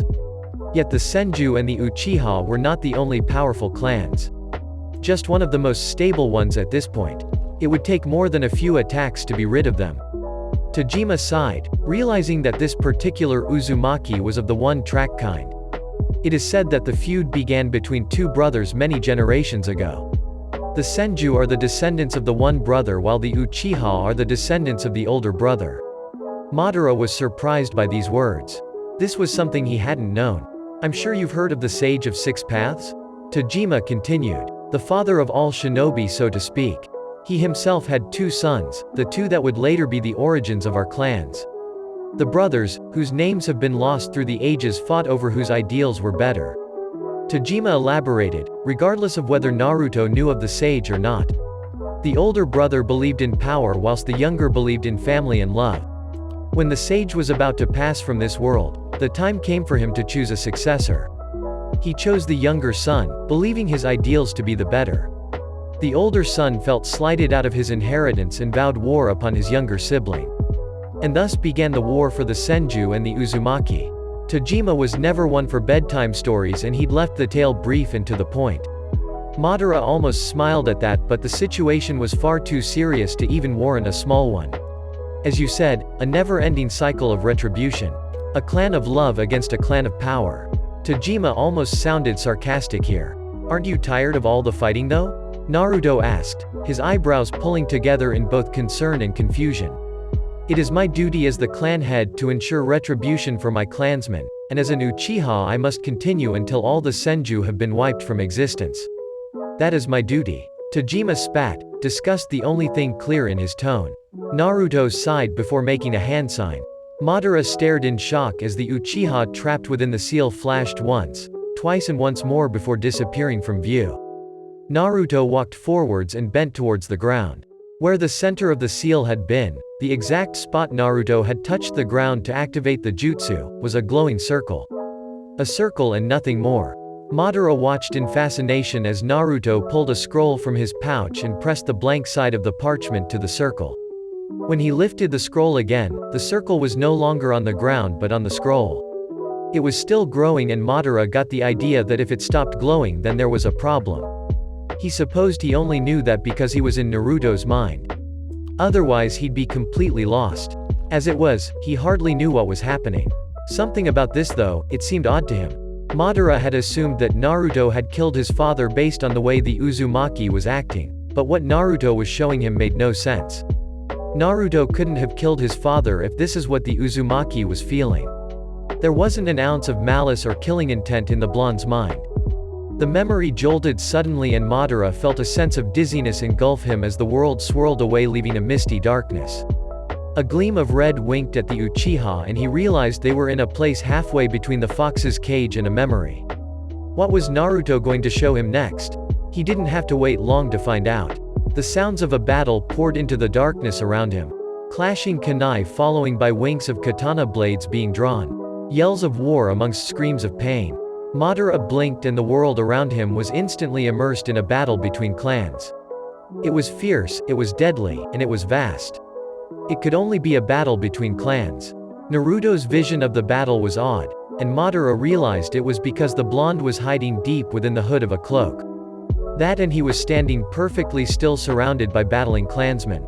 Senju symbols and some unknown clan symbols popped out at Madara and he became confused as to why Naruto wasn't participating. It didn't matter though, because it was roughly at that moment that the emotions of the battle's participants began to sink into Madara's consciousness, connected through Naruto's memories of the battle itself. How did Naruto stand such fear, this extreme level of pain and exhaustion? It was as though the blonde was feeling everything himself, 10 times worse than what Madara had ever experienced in battle. But at the same time there was a strange hazy quality to the emotions, as though they were filtering through a barrier. Did this mean this wasn't the full extent of what Naruto could sense? The thought was a devastating one if true. If Madara wasn't mistaken, it appeared as though Naruto was looking for someone. Another thing that was bugging the Uchiha was as to why no one approached Naruto, why no one was attacking him. The answer came soon after as a shinobi ran straight towards the blonde. Naruto's emotions didn't even appear to register the attacker, didn't even brace for the impact. Instead, the would-be attacker went straight through the Uzumaki as though he wasn't there. Madara grumpily concluded that the sealing arts was a lot similar to cheating. Naruto's emotions suddenly jumped and he jumped into the air, moving quickly in the direction of a particular chakra signal. All other emotions and chakras had been completely blocked out, creating a calm that belied the surroundings. It was disconcerting, but Madara could see the necessity of having to do that. Naruto's hands were again flying through seals, but this time they were different. The seal he produced would not be the same as with the Uchiha. Each hand sign was precise and well practiced, leading Madara to assume that whatever Naruto was doing it was going to be dangerous. Naruto ducked around Shinobi as he ran, leading Madara to believe that the seal he'd been using previously had either been dropped in favor of the new one or it had the flaw of the user having to stand still. What Madara knew of the sealing arts was dangerous, so he'd rather not make any guesses. As it was, he was living all of this through Naruto's memories, and he knew that memories weren't always the truest reflections of truth. The mind was a funny thing. When one did something mindlessly, a task they'd been doing so long it was ingrained into their very muscle memory, there were often times the mind didn't even remember the task. It became a blurred-out action, only acknowledged enough for the task to be carried out. Naruto's sealing was almost like that. He was just giving his hand signs a little more attention than a monotonous task. Naruto didn't move towards the ground this time as he stopped moving through the shinobi battling around him. Rather, he tapped a red-armored Senju on the shoulder, a pitch-black seal squiggling its way across the shinobi's back, stretching out from the origins of Naruto's fingers. The world around them tilted and lurched violently before suddenly coming to rest upside down. Madara found himself gasping for air as his stomach rolled violently, even in this world of memories. The same could be said for the Senju Naruto had touched, Senju Batsuma. He was crouched towards the ground, an unpleasant expression on his face as he wrote out the disconcerting feelings caused by the jutsu. Who are you? Batsuma spat out between clenched teeth. Me? You know me. Naruto replied, slowly lifting a hand and pulling down the hood.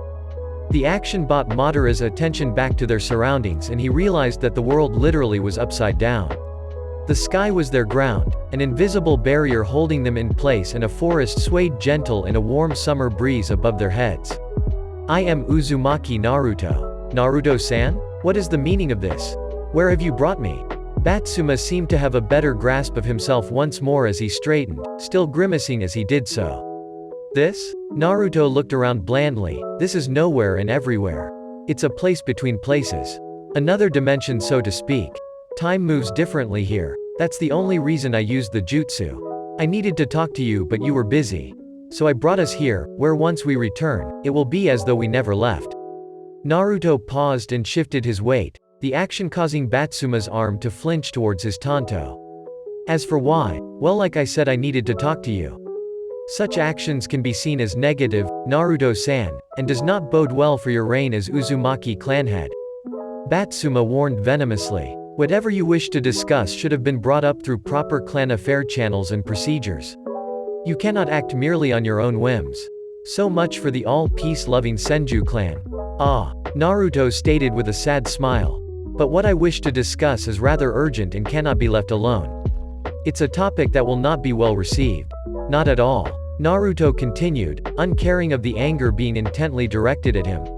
What I want, is for you to step down as clan head and hand the title over to Hashirama-kun. The silence that followed Naruto's statement was loud, and Madara wondered at Naruto's approach. This is entirely different from the Uchiha, and what did Naruto do with Tajima anyway? What the hell? Batsuma eventually stated. Are you getting at Gaki? Naruto tilted his head to the side with a sigh. Hashi-kun has a son now, right? Batsuma didn't reply and Madara wondered at the change in topic. What are your plans for this child? Naruto continued, a frown on his face. Not that it's any of your business, but the boy will be trained in the shinobi arts. He will be sent to battle like those before him. It's his duty. Batsuma waved a hand impatiently as though it was obvious. And there will be no other considerations, no other way of doing things? Naruto asked. Batsuma sneered at Naruto but didn't reply. Madara got the impression that Batsuma didn't feel the need to say anything. In his mind, Naruto's casually asked question was preposterous, insane, and completely unthinkable. Naruto turned away from Batsuma, looking upwards towards the leafy sky. He sighed and closed his eyes, looking years older than what he truly was. I grew up in a place where it was a choice to be a ninja. He stated quietly. I also happened to be a horrible candidate at the academy. I was hopeless. I'd failed 3 times. I only passed due to sheer dumb luck and the goodwill of one of my sensei. Naruto chuckled, continuing before Batsuma could reply to the odd statements. There were no shinobi academies. Now, back then, I wasn't a very popular kid. And I sucked at being a shinobi. But it wasn't for a lack of trying. Just, being a little overzealous for the most part, one guess. I had to train and train and train. But it was what I wanted. Back then, there weren't really any Senju in the academy with me, and there was only one Uchiha. This won't make much sense to you. You wouldn't understand it, you couldn't understand it, but I guess for the most part. Everyone just got tired of all the fighting. Naruto opened his eyes and turned a hooded gaze on the Senju clan head. It was a serious expression, a piercing one, and Madara couldn't help but feel like the 9 tails was peeking through the veil. Yet, it was all Naruto. Do you ever get tired of all the fighting? Naruto whispered. I started out thinking that all things could be solved with violence. Had a problem? A good solid beating could fix it. I believed wholeheartedly in that. I pounded any issue I had with my fists, but somehow, the issues never stopped coming. They never got really solved. Naruto smiled distantly, but you know what? I came to realize that understanding means so much more. Talking, communication. It's all way more important. Naruto shifted suddenly, his eyes lighting up again. That's why I brought you here. So we can talk. Well, more specifically, you and Uchiha Tajima. As Naruto spoke, his gaze grew more and more pronounced, intense, and Batsuma couldn't respond. Not out of choice but shocked silence. Naruto snapped his fingers and a seal appeared at his feet. He shunshined away from the seal, landing a few feet away. The seal spread, glowing an unearthly blue before a bright flash of light temporarily blinded them. When Naruto's vision adjusted, the seal he'd used to trap the Uchiha had appeared, complete with very angry Uchiha. Naruto approached the seal, feet coated in chakra. He touched a hand to Tojima's shoulder and the Uchiha slumped forwards. He managed to keep a scowl directed at Naruto the entire time. "I want you two to talk, to communicate, mostly though to understand." Naruto stated coldly. "Why?" "Because I wish to unite the clans. Other incentive, your own sons wish to kill you." Naruto moved a little further away from the two before he sank down to the ground and assumed a meditative position. As soon as he closed his eyes, Madara's only perception was sound. "I'll wait as long as it takes for you to reach an understanding," Naruto stated firmly. "There is only one understanding, we'll reach Gaki," Tojima stated slowly. Naruto growled in annoyance and dodged out the way as two kunai were thrown at him. He flipped through the air, watching helplessly as while he was airborne, Tojima and Batsuma had run each other through with each other's tanto. "No!" Naruto's scream of anguish echoed in Madara's mind long after the memory faded away, leaving the Uchiha with the sight and emotions of a defeated Naruto reaching towards the two shinobi but knowing there was nothing he could do. Chapter 15. End. Anyways, that's all for this couple of chapters. Thank you all so much for watching. See you all later and bye.